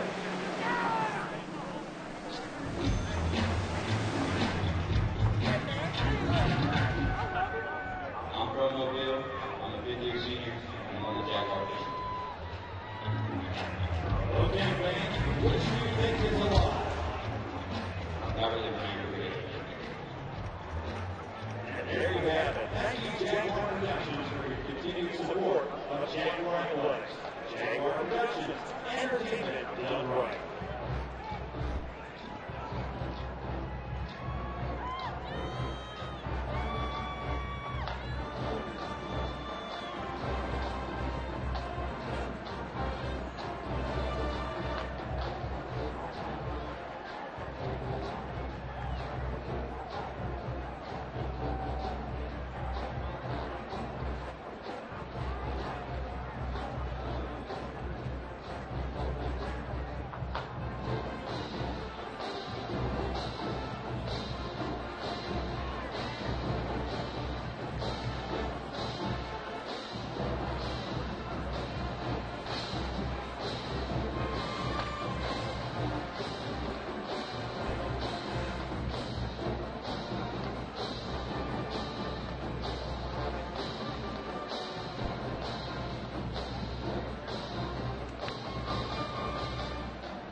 In a season unlike any that have preceded it, save for perhaps 1918, the ACC looks a little bit different this year.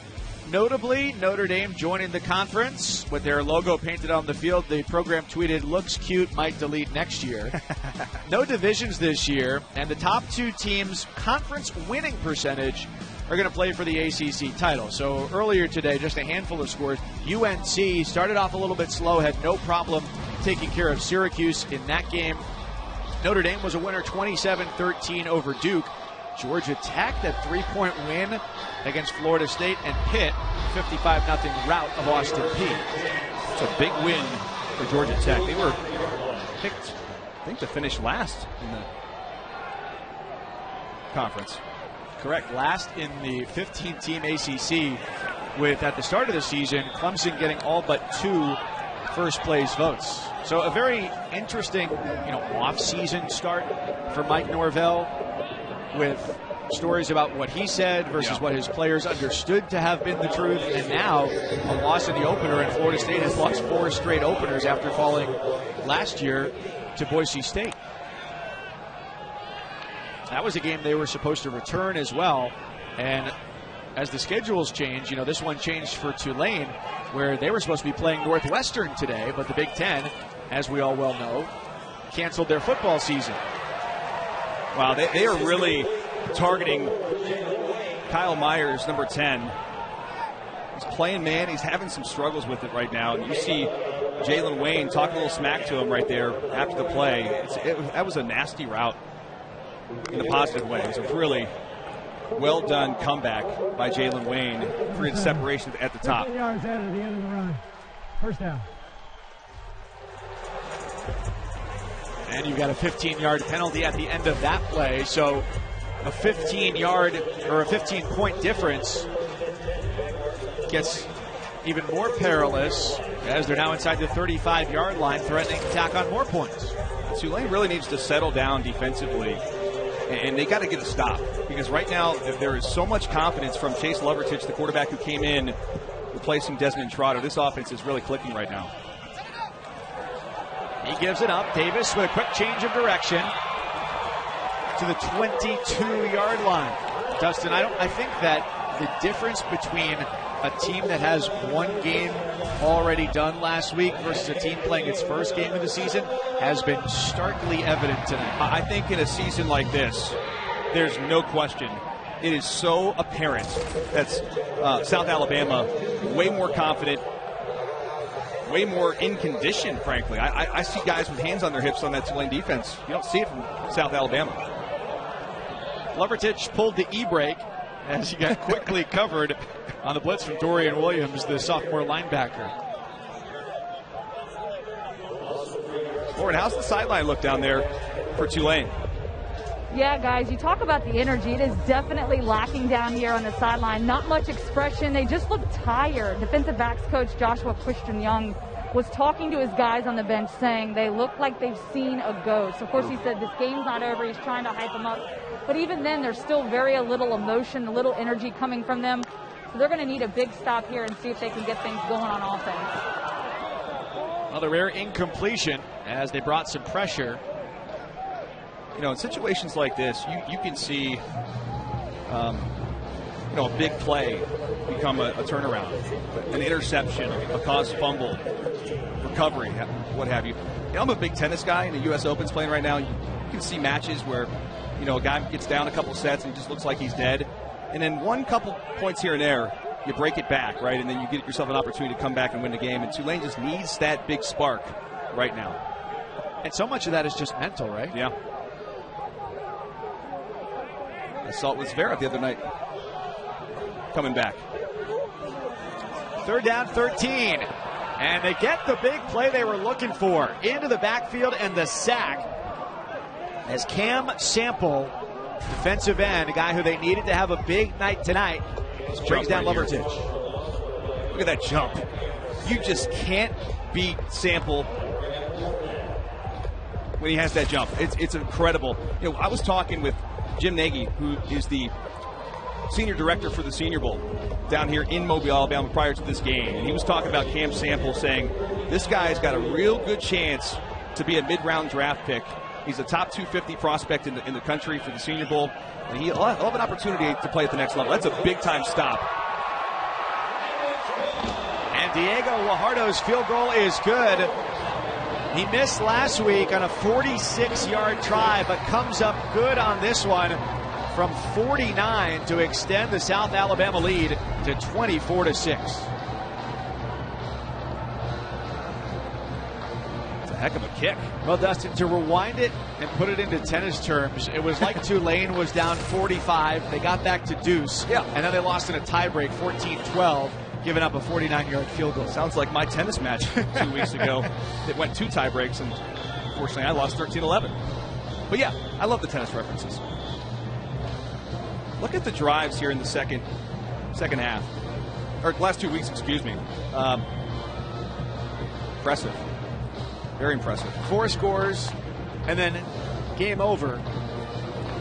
And today they extend their advantage. The 6 for Tulane all came on one drive. And a missed extra point gives them their only 6 points of the night. Yeah, this is a stunner.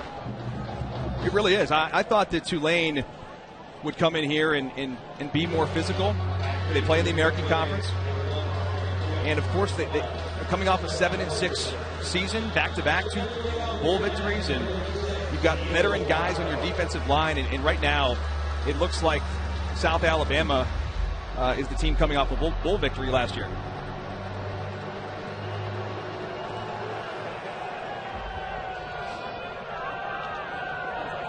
Return from a couple of yards deep. It's to the 20 and now out across the 25. Here comes Amari Jones. Ooh, and a helmet removing shoulder blow as he lowered it and forces a convergence of players along the sideline. Wow. That's got everybody a little bit juiced up. Jones, who's the great kick returner, just kind of lowers the boom. I think they both took a little bit of that brunt right there. Will Hall and his Tulane offense getting ready to take the field here. The second-year offensive coordinator is part of our Extra Yard for Teachers Week, an annual effort led by the College Football Playoff Foundation to bring college football together to support and celebrate teachers across the country. To learn more about Extra Yard for Teachers, follow at CFP Extra Yard. And he told us a really great story about a teacher he had when he was 5 years old at West Amory Elementary School in Mississippi, Miss Ray.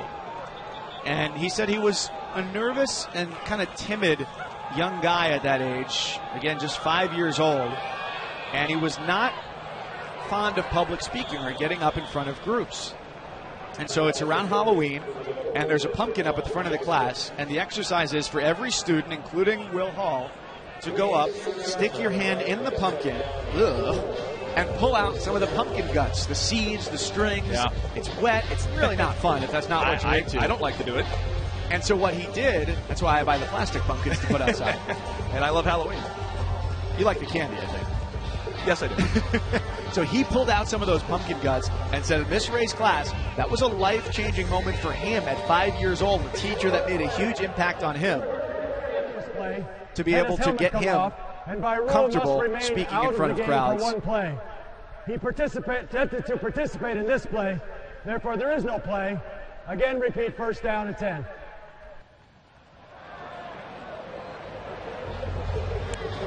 So it was a lost helmet. He stayed in the game. But if you lose your helmet, you have to come off the field for at least one play. That play doesn't happen. They go back to first down, and he has to come out of the game. It was on the kickoff return. You see, boom, helmet is off right there. I think Gallman's got to come out for this play. And it negates a decent pickup on first down.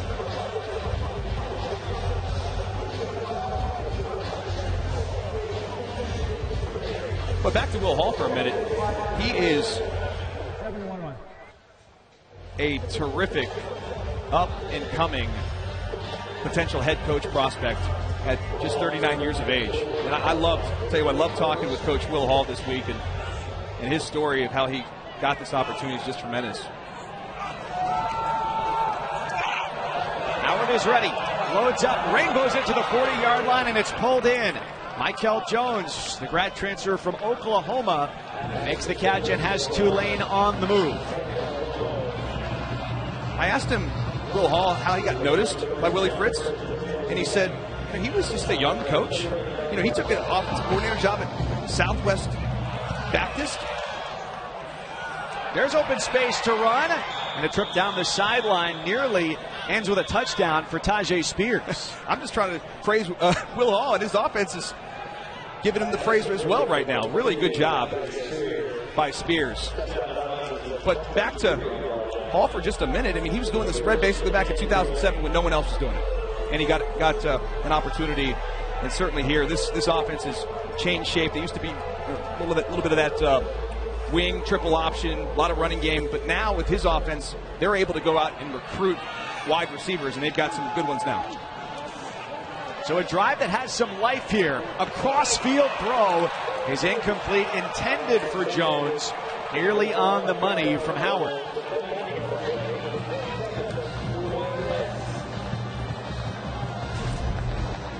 Just a corner route. It actually is not a bad throw. Tough catch to make, but when it hits two hands, you hope to come down with the football. They needed that one. Dustin, what's been different on this drive from the last 3 or 4 where the Green Wave has had some momentum? A little bit of balance. I think they've kind of calmed down, settled down a little bit.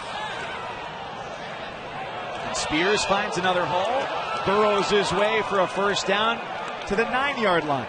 And that guy, Spears. Yeah, we talked to Lauren down the sidelines, and she said it was like everyone felt like they were seeing ghosts, okay?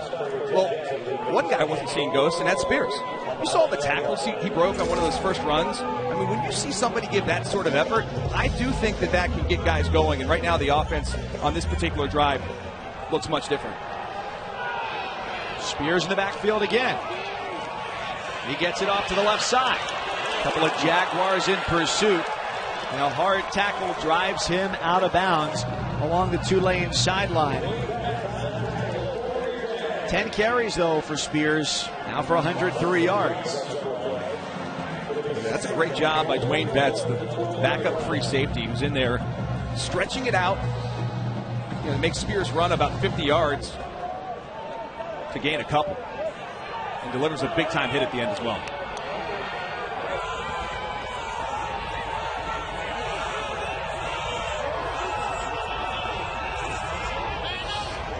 Howard repositions Carroll and takes the snap, 2nd and goal. Carroll with a change of direction, plants his foot on the ground, and he's got 6 for Tulane. Their first score since the first quarter. The sophomore Carroll gets them to within 12.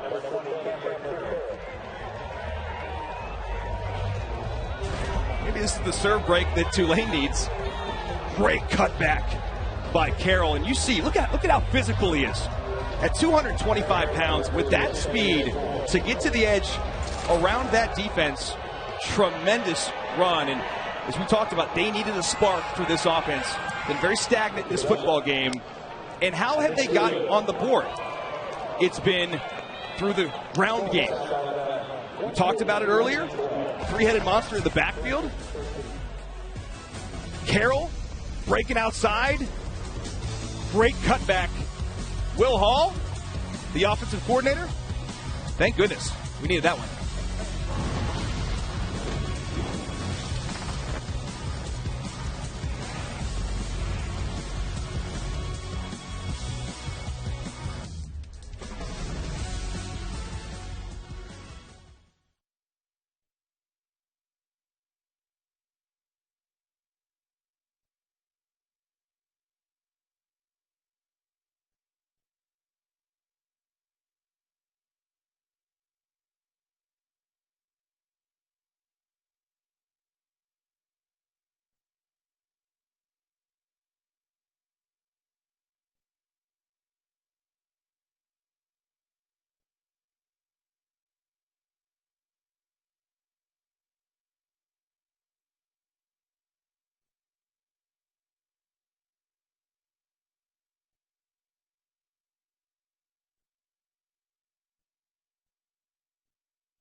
Sunday NFL Countdown comes your way tomorrow, 10 Eastern on ESPN. Joe Montana, Brett Favre, Peyton Manning will all reflect on changing teams late in their careers. Speaking of changing, how about changing venues?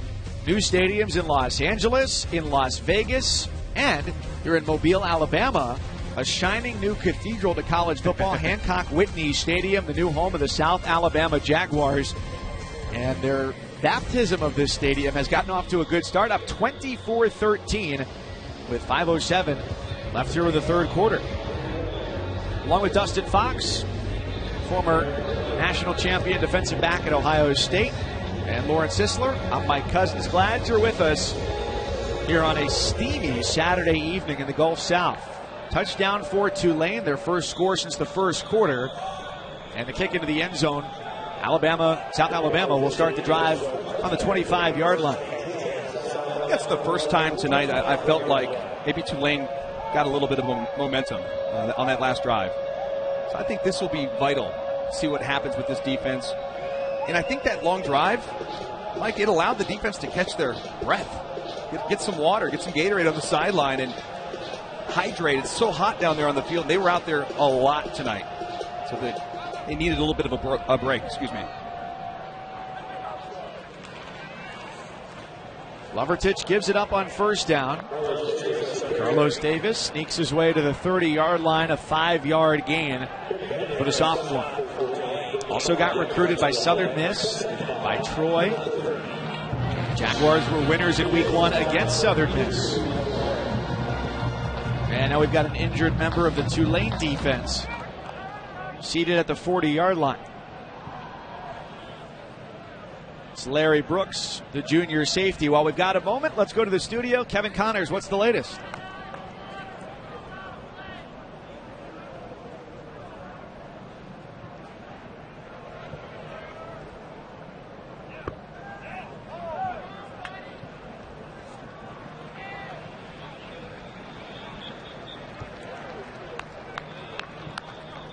So it sounds like new offensive coordinator in Austin working out so far, Dustin? I think so.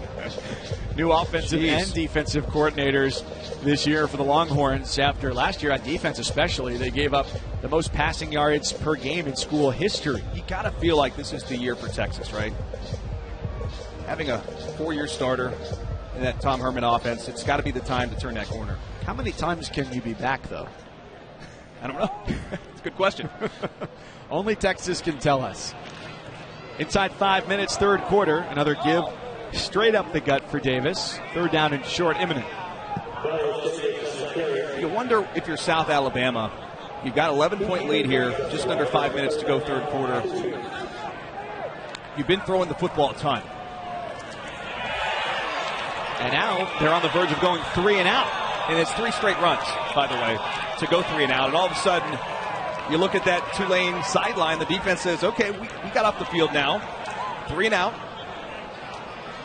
Give it back to our offense that just had a tremendous drive. And that was Marvin Moody getting through there, the first contact. Yep. Ironically enough, he originally committed to now South Alabama head coach Steve Campbell at Central Arkansas. Right. He was there 2014 to 2017. His direct quote to us was, "I know how good he is." Yeah, he's a lean linebacker. I mean, he can really run for 225. Coaches kind of said he's almost like a DB. Very, very fast and long, too.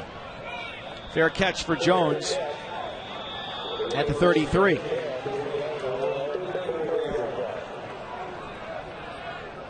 The 51st season of Monday Night Football kicks off with our annual Week 1 doubleheader. Ben Roethlisberger and the Steelers take on Saquon Barkley and the Giants, 7 Eastern. And then, well, get your caffeine ready, because after that's over, we're going to Denver. Titans, Broncos, both games on ESPN, ESPN Deportes, and the ESPN app with a special edition of Monday Night Countdown starting at 5 Eastern and 2 Pacific. Everything available for you on ESPN. I'm pumped to see Herbie and Fowler do an NFL game.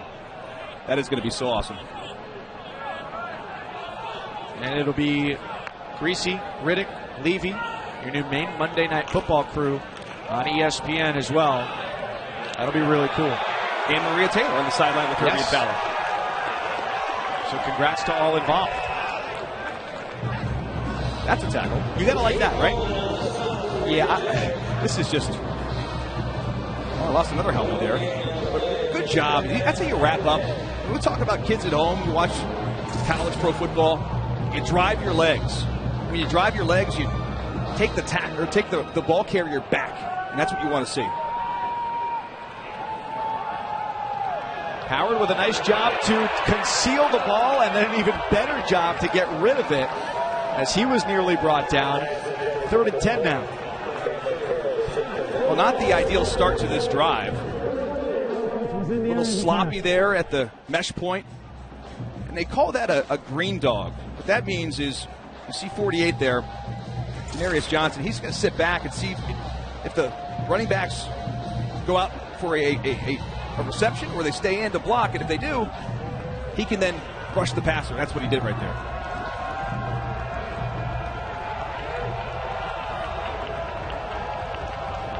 3rd and 10. Four-man rush. Throw across the middle. Nearly intercepted. It was intended for Amari Jones, who's behind him, and nearly a takeaway. So 3 and out for Tulane. Yeah, it's just a poor throw. That should have been intercepted. It's late on a crossing route, and Trey Young, nearly comes up with that interception. Should have been picked off. Steve Campbell's team going to get it back here. Jalen Wayne back to receive. Is Casey Glover, the backup punter, getting the action tonight with Ryan Wright, the normal number 1 in that spot on the depth chart, not available tonight per Tulane.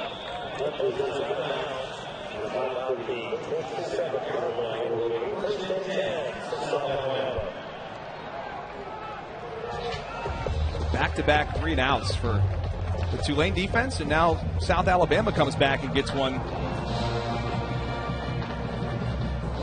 And that was a rarity from what we've seen in the very short season, almost 7 quarters for USA.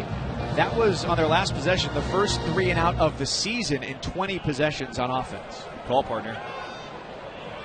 They needed it. That was impressive. They stay conservative. Not on first down. This time they pass after 3 runs on the last drive. You go back, with South Alabama now, if the score holds the way it does with their advantage, they'd improve to 2-0. They're still looking for their first winning season since joining the FBS level. 8 seasons in the Sun Belt, and the closest they've come is 6-6 in 2013 under Joey Jones. This looks like a winning football team so far this early part of the season. Lovertich unfurls. It was off the fingertips for Tolbert.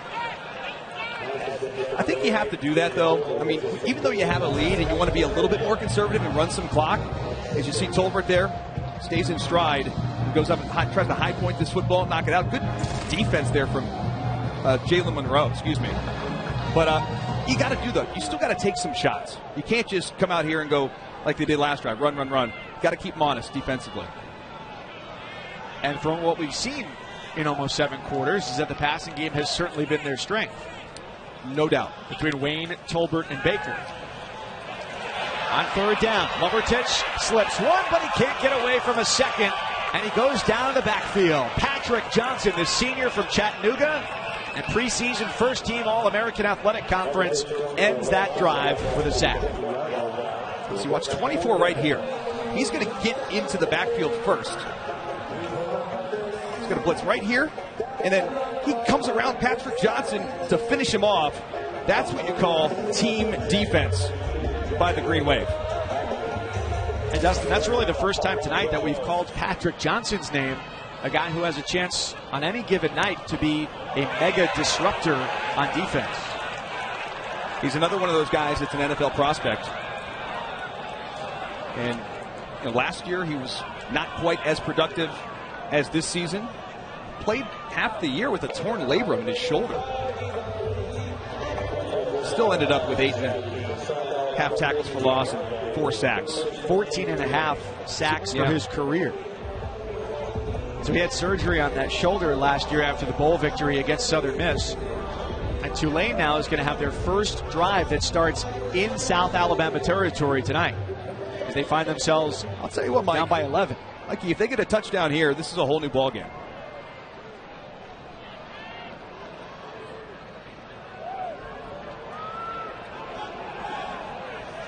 Fortune has favored South Alabama thus far. A 10-point underdog coming into the game. Amari Jones finds space off to the left side, and it gives us time to go back to the studio. Kevin Connors.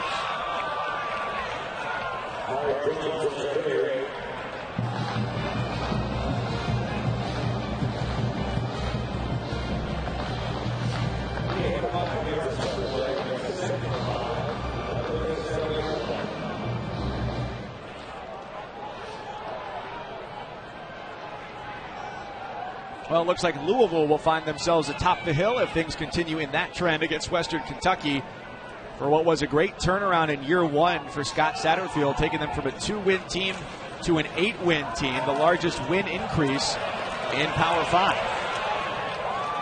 Amari Jones, he's got a first down. He has some quickness now.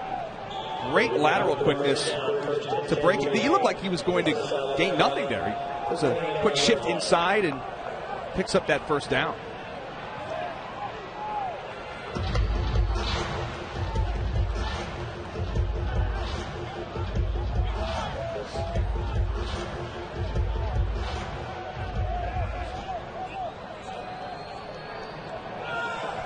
Hutterson and Booker flanking in the backfield. It sets up a pass to the end zone for Tulane.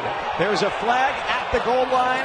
A second follows. Pass interference on deck against Darrell Luter Jr., the corner. You know, Sorrell Brown's been battling some injuries. Pass interference. Defense. Hard penalty. Automatic. First down. Just a redshirt sophomore. And when I chatted with Will Hall, the OC at Tulane this week, he said, Sorrell Brown's got a chance to be one of the best receivers he's ever coached. Could be one of the best on this team. And, you know, he gets behind the man coverage there. Darrell Luter.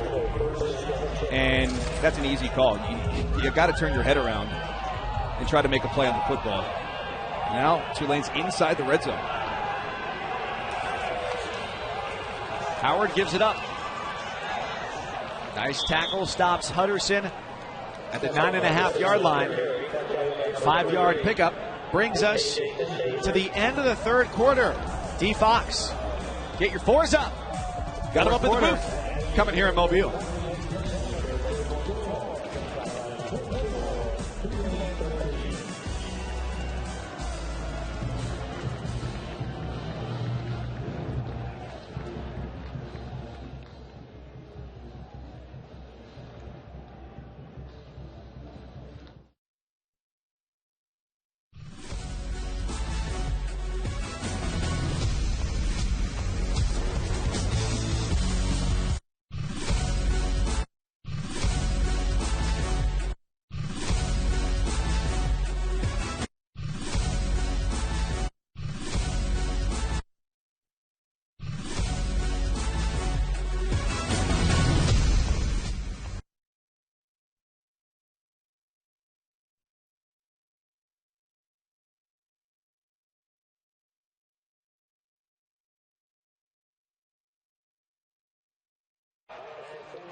We're glad you're with us tonight here in Mobile, Alabama. Tulane out of the American Athletic Conference.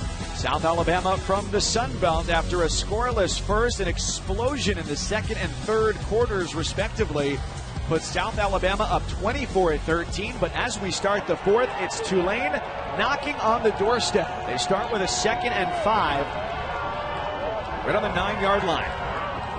Howard fakes the throw. He tucks and runs, and he's tripped up just 2 yards shy of the goal line. Absolutely love that call. Quarterback draw. Always keep the defense on their toes. And listen, Keon Howard's a big guy. He fakes, he keeps, he scores. The career renaissance, that was a long time in the making for a guy who hasn't started in 3 years. Has a chance to get his team within 4 if they kick the extra point. Great job reading the defensive end by Keon Howard. And listen, this guy has not had a great day. Here comes the DN right down there. Doesn't even try to take Howard. Excellent read at the mesh point, scoring the touchdown. And to your point, partner, I think they are going to go for 2. We had an early missed PAT on Tulane's first touchdown. So I like this call, and I'll tell you why after the attempt. Make or miss, by the way. Carroll right behind Howard. Jones goes in motion. Howard looks that way first, now back across the formation, and he's cut down. The ball comes loose. Was he down, though, before he got rid of that ball?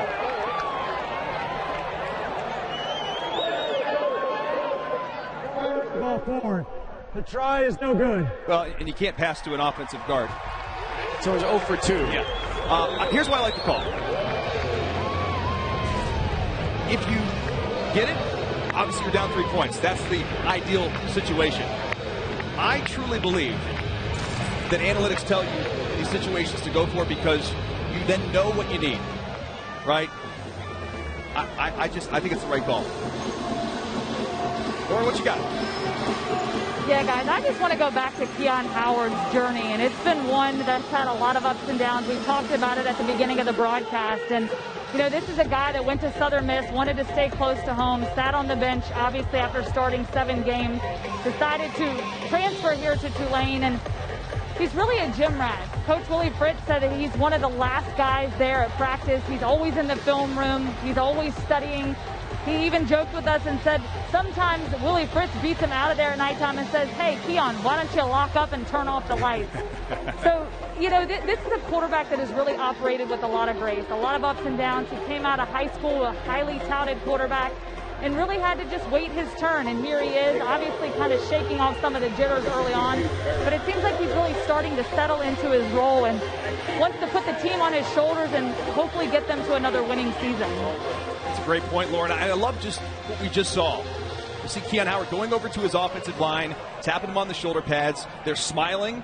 Much different vibe on the sidelines than we saw, I don't know, about 20 minutes real time ago. I mean, they were down and out. And now all of a sudden, you got a 1-possession game here with a lot of time to play. Totally different Tulane team here in the second part of the second half so far. Meanwhile, as Chance Lovertich helped rack up the points for South Alabama, the backup quarterback. Okay. Second half has sputtered a little bit because they go back to Desmond Trotter, the starter. In the second half, South Alabama has gone touchdown, field goal, and then back-to-back 3-and-outs.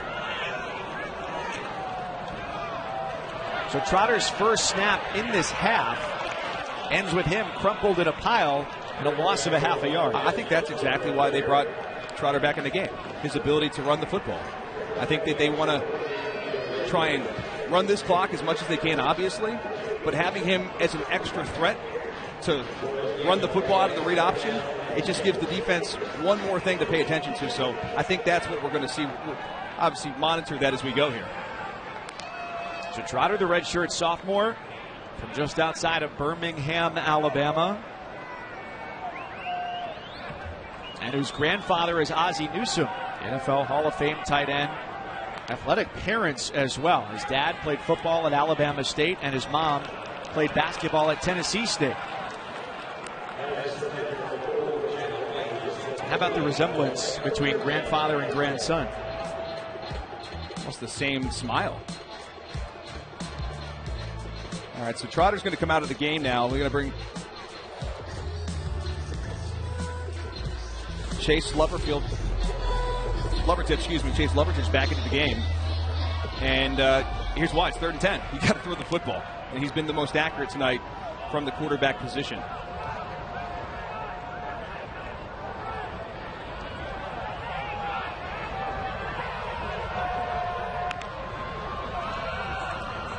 He's under pressure. He throws off his back foot and a wobbler incomplete.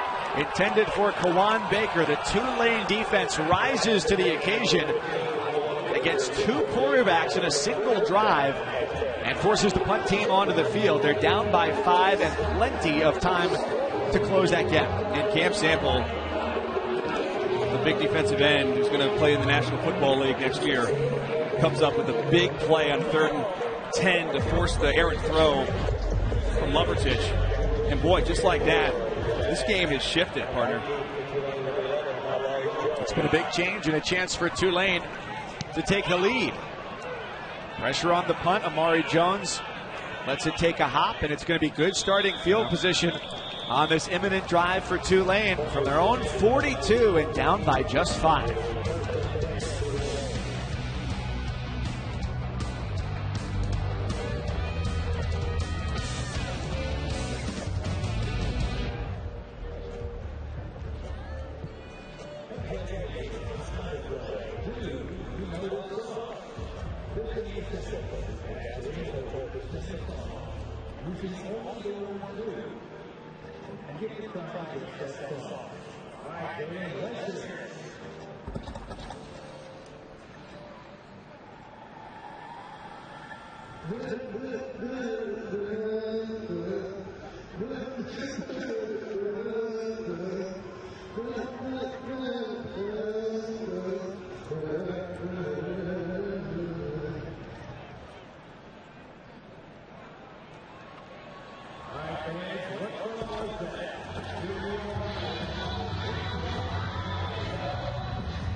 Couple of guys looking for their first Grand Slam title square off in the U.S. Open men's final tomorrow. 5th seed, Sasha Zverev.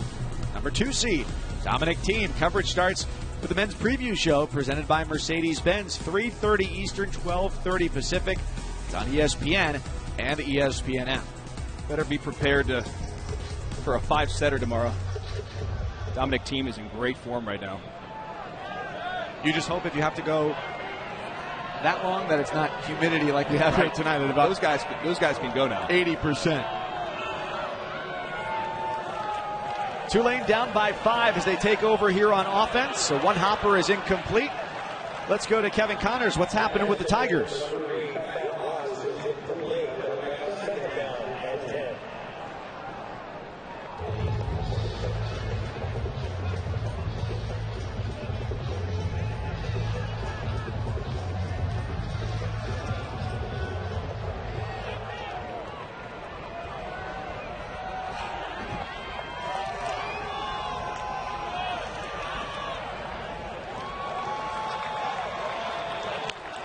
So Clemson's on the road to 1-0, the 5-time defending champs of the ACC. You go back to the last time Wake Forest beat them.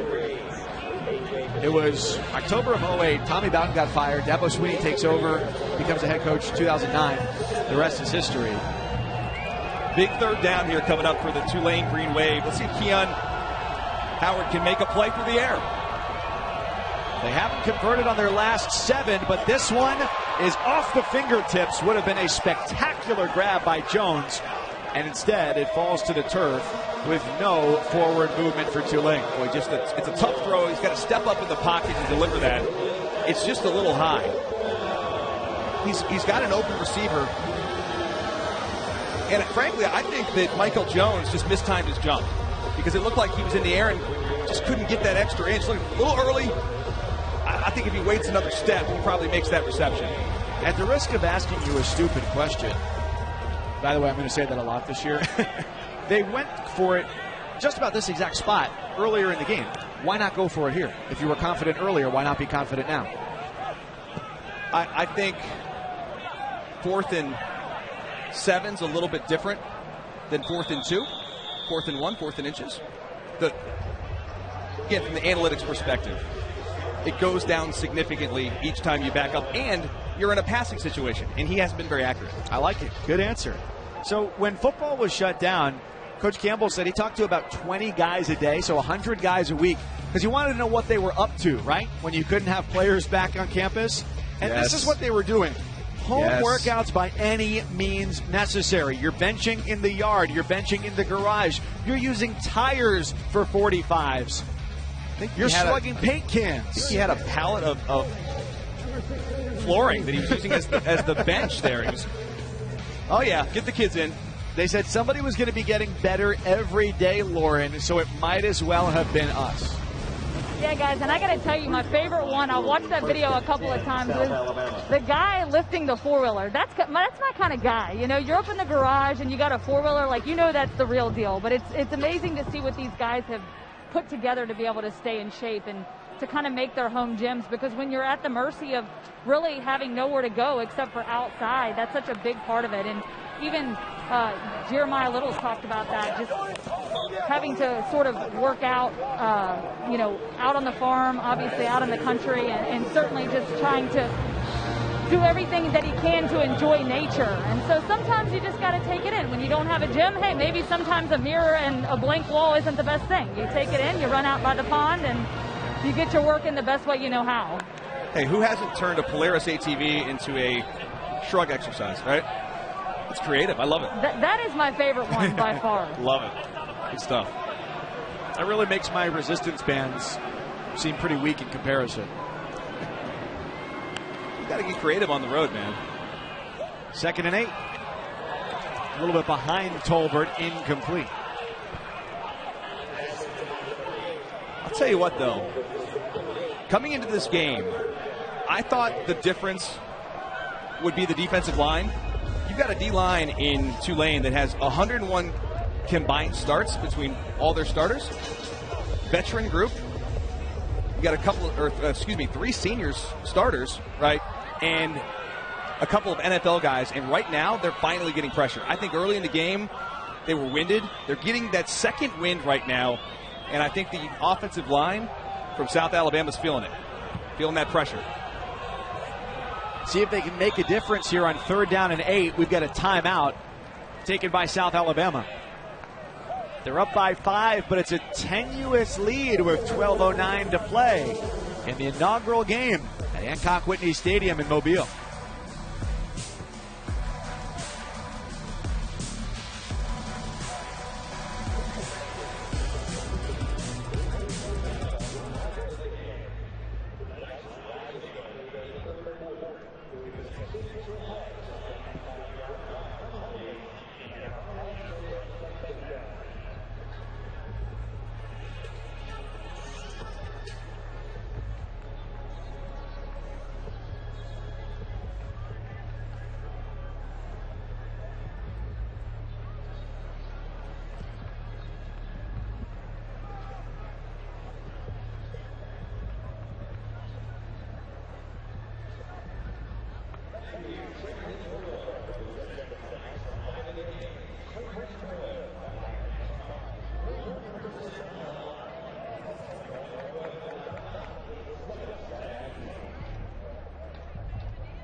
Tomorrow we'll have Game 6 of the Western Conference Semis. Clippers, Nuggets, and LA's up 3-2. It's 1 Eastern, 10 Pacific on ESPN, ESPN Deportes, and the ESPN app.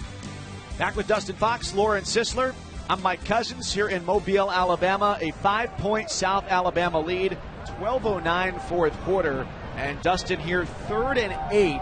USA backed up on their own 5. This is one of the biggest plays of the game. Really, really one of the biggest plays of the game for South Alabama.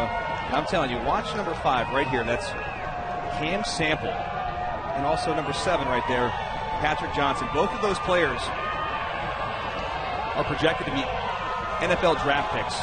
And these tackles got their hands full here. The rush is on. Lovertich steps up into it. His throw high, and it's caught. Across the 15-yard line, grabbed by Kawan Baker, and they escape trouble and keep the drive alive. I'll tell you what, Patrick Johnson nearly gets home, slips, but I love the way that Lovertich steps up into the pocket. What he does by doing that, he allows his tackles to push the rush upfield, and then he can step up and deliver that throw, bought himself an extra second, which is all he needed. Huge pickup on 3rd down. And it gives the Jaguars their first down in the last 4 drives after they'd gone 3 and out 3 times in a row. High snap creates some trouble in the backfield, and the green wave all over it. That's all the way back to the 10-yard line. A 7-yard loss on the play. It's a 2nd or 3rd bad snap we've seen tonight from Brian Akerson. Look, it's high. And he's like, hot potato, hot potato. You want it? Oh, you take it. I don't want it. And 7-yard loss. Boy. Remember playing hot potato when you were a kid, right? It's more of a duck, duck, goose guy myself. Okay. Musical chairs? Never a winner. Okay. You're too slow. 5-point game. Across the middle, Jalen Tolbert makes the grab. Talk about getting to play in a new facility in your hometown. The Mobile native in his junior season now. His dad coached here at Williamson High School. Lad Peebles, their home stadium. And of guys who came of age when he was a little bit younger, he said, I grew up watching Jamarcus Russell, Nick Fairley. Those were guys I looked up to when I was younger. It's really cool to be on this stage, especially tonight. Watch the play clock right there. They're going to run this thing down. Boy, it's a free play. Flag is down, and as Lovertich rolled out, they got play is blown dead. I think got abated to the quarterback. And again, they're having a hard time hearing those whistles, Mike. But they're going to try to use as much play clock as they can with the 5-point lead.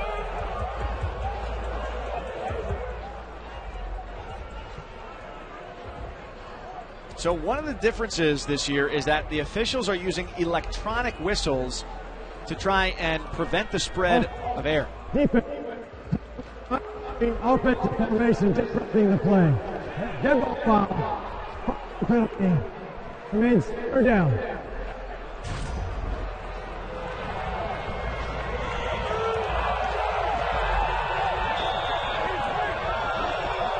How well have you heard the whistles tonight, Dustin? I haven't noticed it to be that bad. What they're trying to do now is use more directional with the whistles. They're trying to actually point it towards where the play's at so they can actually hear it. The players can hear it so they can not have these late hits. So maybe that's working a little bit better for these guys tonight.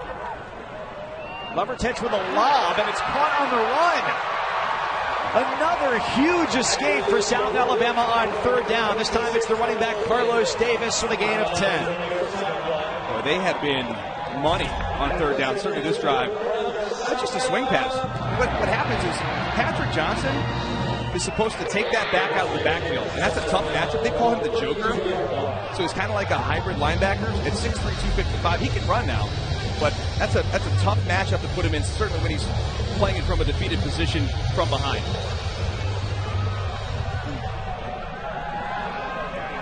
The clock dwindles toward 9 minutes remaining with a 5-point South Alabama lead. A gain of 7 on 1st down on the ground. And Carlos Davis, I think after the hot potato and after the catch and after that run, I get a blow, Coach? Taps out, and they bring in. Maybe Avery's coming to the game. It would be interesting, too, Dustin, in this unique season, to see whether you could hear in a full capacity stadium. This one can hold 25. Sure. Talk about 100,000. Would you even be able to hear the electronic whistle? No way. There will be some things from this year that will carry over to future seasons. Maybe the amount of space players can roam up and down the sideline. The electronic whistle, maybe, maybe not. And if you're curious about the specs on it, too, it's the Fox 40 electronic whistle. It retails for about $25. Interestingly enough, if you watch videos of it on YouTube, they've got 3 tones. But they're using, according to Steve Shaw, the national coordinator officials, tone 3, which sounds most like the regular whistle of years past. Good intel. This concludes your whistle nerd. Thank you. Another big third down here coming up, Mike. This one a little bit more manageable than the last two. 3rd and 3. Lovertich pumps, now rolls out. He drops it off short, and it turns into another big gain. 3rd down, the Achilles heels for Tulane on this drive, a 15-yard gain. Brandon Crum, the tight end, the open man. And he just kind of leaks out of the backfield there, and I'm not so sure that Cam Sample, the DN, is supposed to drop out into the flat, and he was late. Looking for a big throw instead. Lovertich, like he's sliding into second base, ducks out of contact.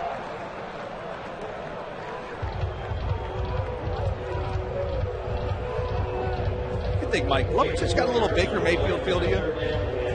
How did I know you were going to go there tonight? I'm just saying, just looking at his body type, kind of stocky, confident winner, wearing a maroon jersey. He hasn't planted a flag anywhere yet, though. No. But he has engineered a time-killing drive that started all the way back on the 3-yard line. And see what you want to do there if you're Tulane. Once you have the tackle secured, the second and third guy coming into the pile, you want to be opportunistic. You want to try to start stripping that football out, because at this point the clock is not on your side. You need to get the football back. Got to try to create a turnover here. Is that to the detriment of perhaps a more sound tackle? Well, if you feel like your teammate has the first guy in, has him wrapped up, the second, third guy, you feel confident you can be more aggressive to go after the football. But you got to make sure the tackle's secured first, right? It's been big play after big play on 3rd down on this drive for the Jaguars. Under pressure, and Lovertich is brought down at the 45-yard line. It gets there with Johnson helping to lead the charge.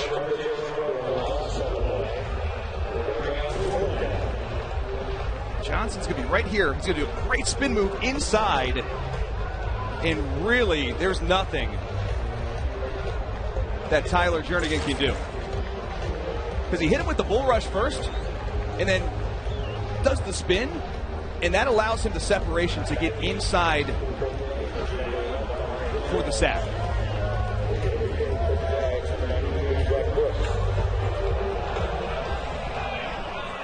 Jones takes it to the 14-yard line.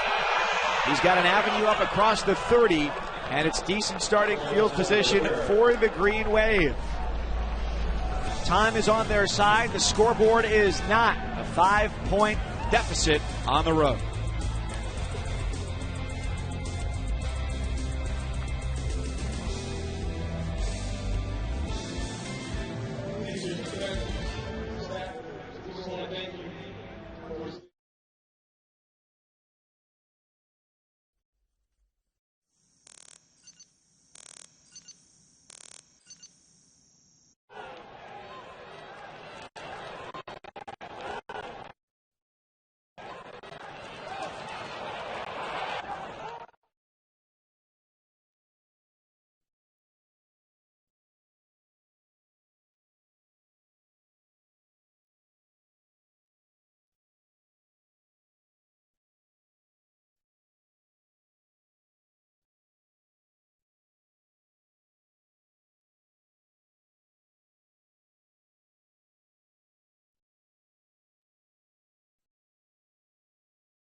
Could be a big drive for Tajay Spears if Tulane's going to make it a comeback. He's tonight's hardest working player, and it's brought to you by Duluth Trading Company, Dustin. Like, I think he was the spark. Spears was the spark for this Tulane offense. When guys were sitting around with their hands on their hips, going in the tank, looking at a 2-score deficit, he made guys miss. Look at how hard he's running. I think that totally inspired the rest of his offensive teammates, and really the defense, too, has played so much better here in the second half. Crowd here in Mobile is about as loud as they've been all night. And a short pickup on the first down as Spears gets the carry to start the drive. Already over 100 yards tonight, and he's working hard.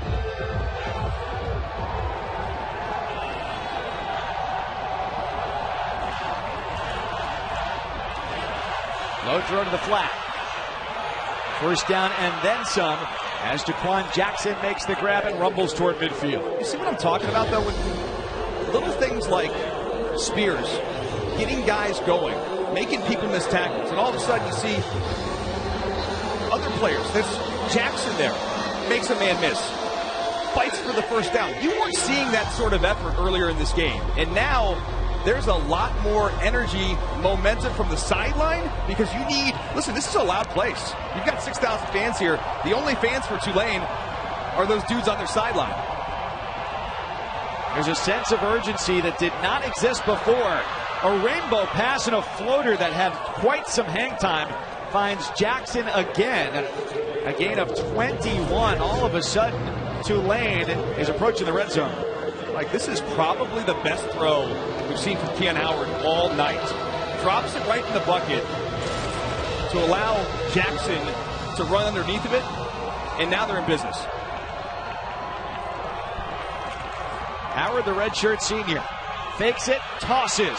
Fat Watts is wrapped up right at the sticks.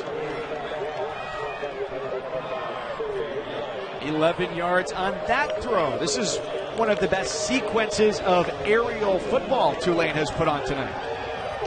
Sometimes it just takes a couple plays to get you going. I thought when they got to the red zone on their last touchdown, Mike, Keon Howard rushing for a touchdown. I think that could build your confidence. And right now he's standing in the pocket, throwing the football accurately, and it's on the money. By far the best drive by Keon Howard this evening. Offside. Defense. Number 49. 5-yard penalty. Remains first down. That's Christian Bell, who jumped across the line for South Alabama. Grad transfer joining the team this year after 3 seasons at the University of Wisconsin. Had he stayed, there would have been no football for him, at least for now. Instead, he's on a 1-0 team, hoping to hold off Tulane and improve to 2-0 and get back-to-back wins for the first time in almost 3 years. Howard's got time. He's on the run. He throws to the end zone. Incomplete with blanket coverage. Looking for Christian Daniels. What I do like about that throw in that play call is they get him outside the pocket. Allow your quarterback to move and throw on the run to a receiver cutting across. If that ball is caught, it's a touchdown. If it's not, it's not going to be intercepted because it's thrown out of bounds. So it's a great opportunity to allow your quarterback a comfortable play.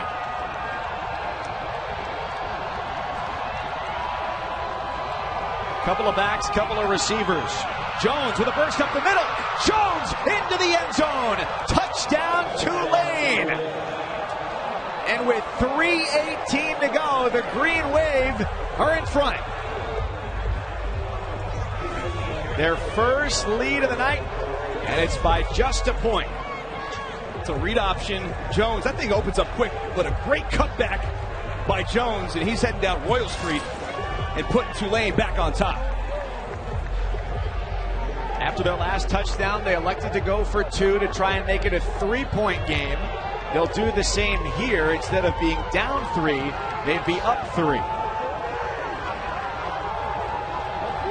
Last time a bit of a failed play as Howard fell down. He's got all day to look. Defense converges as he flips to the back corner of the end zone. And it's too long for Jackson. There is a flag down. He had Tajay Spears wide open in the flat, and he could have just dumped it in for 2 points. We'll check the flag. Personal foul, roughing the passer. Oh boy. Defense, number 3. Half the distance on the goal line. Repeat the try for point. Well, now you can run the ball. Would you? Yes, I would. And you know who I'd give it to? Spears? Cam Carroll. Big dude. Big dude. Number 20. He's in the game right now. I'd give it to Cam Carroll, and I'd allow him to use his physicality, push behind the offensive line, and just say, we're just going to beat you up front and push into the end zone. I'd take it out of Keon Howard's hands there. This will be the third try. That one didn't count, of course, because of the penalty. But the earlier one, not a great play. The last one, not a great play. They're in that little wishbone set. They fake the give. The throw is good.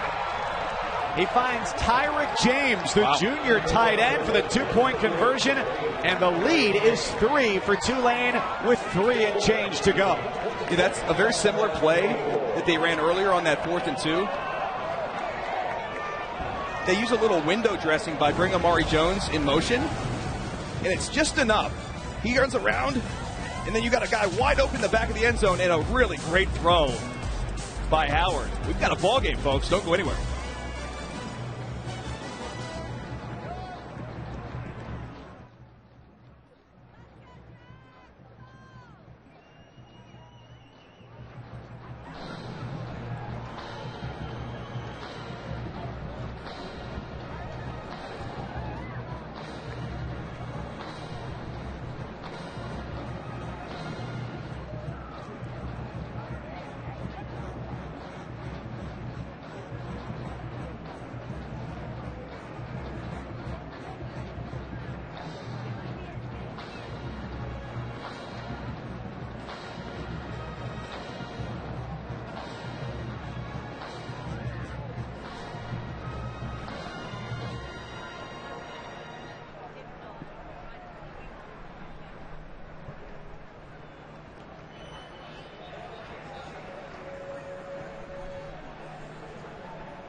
Because with everyone spread out, I've gotten into sinking into feeling like this is a normal game with the loud, the noise coming from the fans, the energy from the fans, and then it's obviously big board. But in terms of energy, I think we could definitely touch on that again if there's time during this drive. Well, do you want to take it out of break with that? Yeah, just hit that. Yeah, okay. Let's do that. Can we do that, Adam? Yeah. Okay.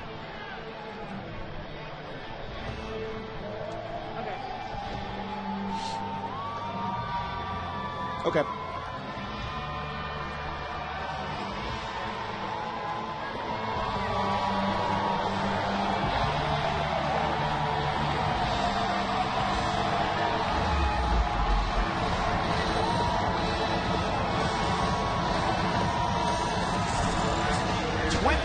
Unanswered points by Tulane, and they're up 27-24 with 3:18 to go here in Mobile, Alabama. Steve Campbell and the South Alabama Jaguars trying to get to 2-0. The season debut for the Green Wave. They trailed 24-6 midway through the third quarter, and now, as the night is no longer young, South Alabama has its back up against the wall, but Lauren, they've got the home crowd behind them. Yeah, guys, so there's about 6,200 fans here in the stadium, and I've got to be honest with you, as we've kind of sunk into this second half, I almost forgot that we are not at capacity. The fans are really bringing the energy. They're screaming, they're cheering, they're loud. Again, everyone's spread out, so I think the acoustics in this stadium are certainly playing a role. And then, of course, the Jumbotron, something the players were super excited about. Because when they used to play at Lad Peoples Stadium, they used to ship in a Jumbotron or big board, and it was a lot different. And guys love this stuff, and really just the noise and the energy you're hearing from around them is definitely playing into this. And we'll see if it plays into it here as they try to get another touchdown. Lovertich starts the drive at quarterback. It's incomplete. If I remember correctly, was that video board not suspended by a crane? It might be. You know, I come to Senior Bowl every year, and yeah, they definitely bring some of that stuff in. And to give you an idea of how loud it is up here when the sound system is thumping at full volume in the stadium, Dustin and I are 6 feet apart across the booth. Whatever you were saying at halftime and I was nodding, I couldn't actually hear you. I was just doing it to be nice. That's how loud it is. The Senior Bowl will be here in January. Lovertich scrambles, and he goes down. Cam Sample with a jersey-grabbing sack.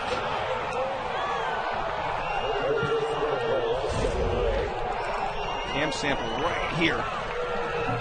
Just going to come off the edge. Just come inside. Great move. This guy is so quick with his first step. Cam Sample. Going to have a great opportunity to play at the next level. Sets up 3rd and 21. Now he did it again.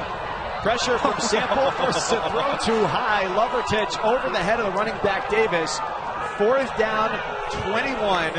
Mike, you got to see this move. You got this move by Sample that he puts on Connor Estes on the outside was just incredible.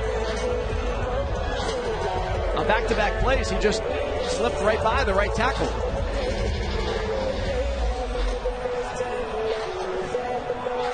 Cam Sample is single-handedly taking over this second half. And this defensive line, we talked a lot about coming into this game. How many starts they have, all that experience, and their leaders. And having Patrick Johnson back healthy on their side, I think is huge this year as well. Jones from the 42, leisurely strolls out of bounds. There are no more free samples at the grocery store in 2020, but this game has a lot of samples. Inside, that move was nasty on Estes. And it's just enough to get there to put the pressure on Lovertich. All right, so what's the strategy here? USA, 2:33 to go. They're down by 3 and on defense. You got to make them use their timeouts. You got to put the pressure on South Alabama. You have all the momentum. I would be shocked if Tulane throws on one of these early downs. What I also like here is give your quarterback the option to run here as well. Look, they're back in this little wing tee. What they've been doing is they'll run this guy in motion and try to throw off the defense. You know, what makes that formation difficult to defend? It's window dressing, right? It's Navy. It's Army. It's basically the triple option where you've got 3 guys that could potentially get the football. And in a situation like this, you know, you need to get first downs. It's a wrinkle that they haven't shown but just a couple times tonight. And again, as South Alabama prepared for this game, remember, there was no film on Tulane. There was film on South Alabama that Tulane could have the advantage of watching.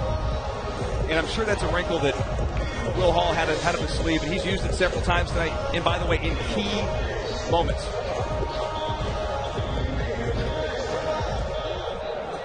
History doesn't provide much of a guide for what happens when Tulane and South Alabama meet. They've only played once before. That was back at the Superdome in New Orleans in 2013. 41-39 was your final score in that game in favor of South Alabama. A 2-point game that day, a 3-point game here with 2:28 to go, fourth quarter. Heck of a game. Really heck of a performance by both teams, Mike. And, you know, really, we didn't know what to expect coming into the game and how would the players perform tackling-wise, and how crisp would it look, how would it feel, the new stadium with the fans. And I'll be honest with you, partner, this is as close to a normal game as I've seen and felt. It has felt exceptionally normal. That probably felt exceptionally uncomfortable, being brought down so quickly by Maurice Strong Jr. See what what they're going to do here. They got one timeout left. You see, put the pressure on them. Don't allow Tulane the opportunity to huddle up and put a good play together. Keep the pressure on them, and then hit your timeout if you get the stop here before the punt. Still 15 seconds. Is that the same formation? Hit the motion. Play clock down to 5. I think they're just going to take a timeout. Might try to draw them off sides, and maybe not. No, they go, and they get stuffed. A loss back to the 42.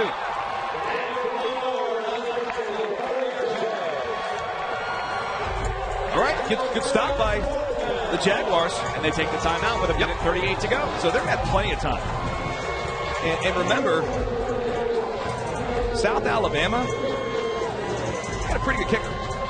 Party nailed one tonight from 40.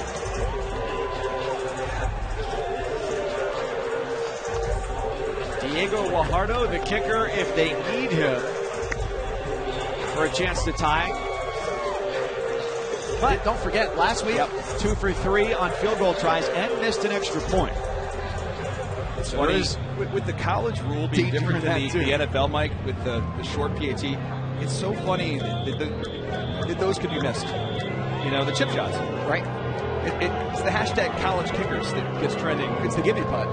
It is. It's the 2-foot putt that you get up there and you just totally miss it. Sometimes those are the hardest, though, by the way. There he is.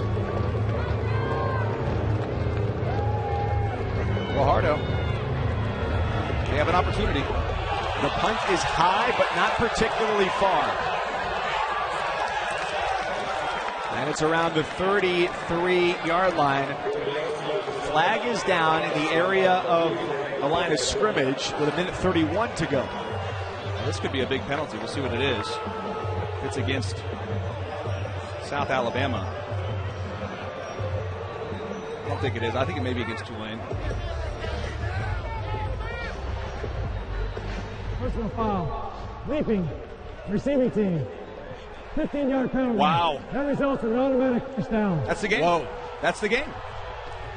Wow. Talk about a costly penalty. Like, you don't hear that penalty called very often. I was going to say, and one that you don't see very often either. Wow. He's going to, I think 51's going to try to jump over the wedge. Right there. Right, and if you're going to do that, you cannot go over a player in the manner that he did. Yeah. Listen, it's a player safety rule. It is. It's the right call. One that's going to cost South Alabama a loss. You talk about costly penalties. And now the best formation in football. I'll tell you what, the boos you hear from the South Alabama fans right here, right in the middle. And I'll tell you what really got the call was 77 right there. He's going to flip him. So it makes it apparent to the official as he sees him goes up. If he doesn't get flipped right here, I don't think this gets called. Because I think he was trying to just go up, right? Kind of go up straight. And his momentum carried him over top of Jeffrey Johnson. That's 77. And then his body flipped it. The flag comes out.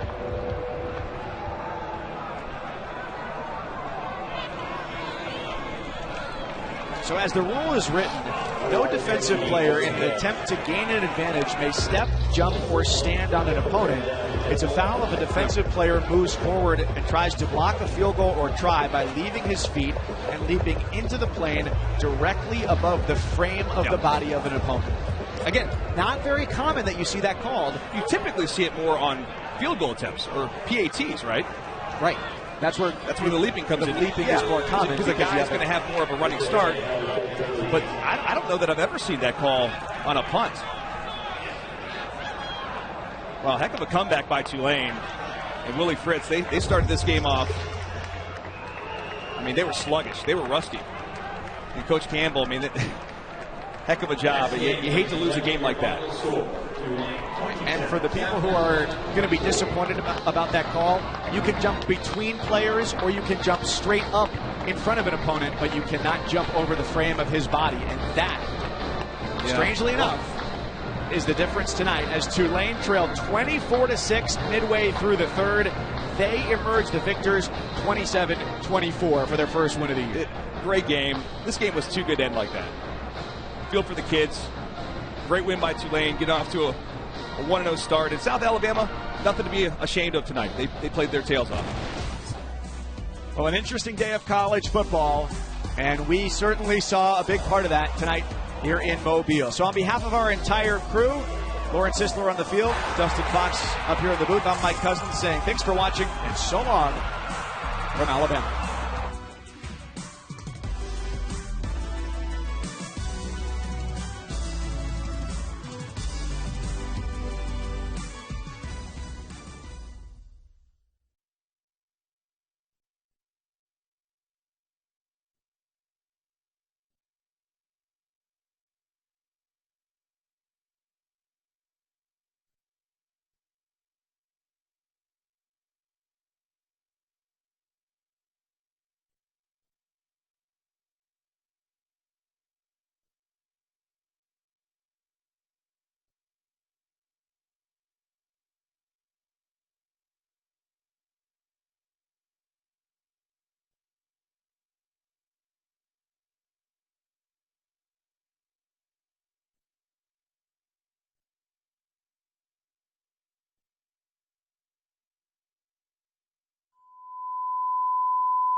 Touchdown, Tulane.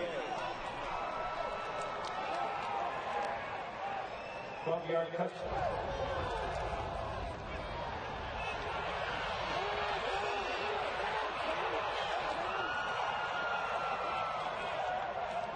Touchdown, Tulane. 12-yard touchdown.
South Alabama 24.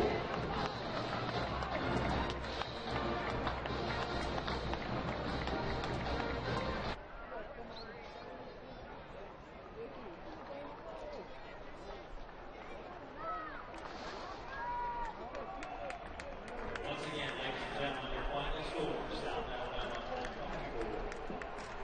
24.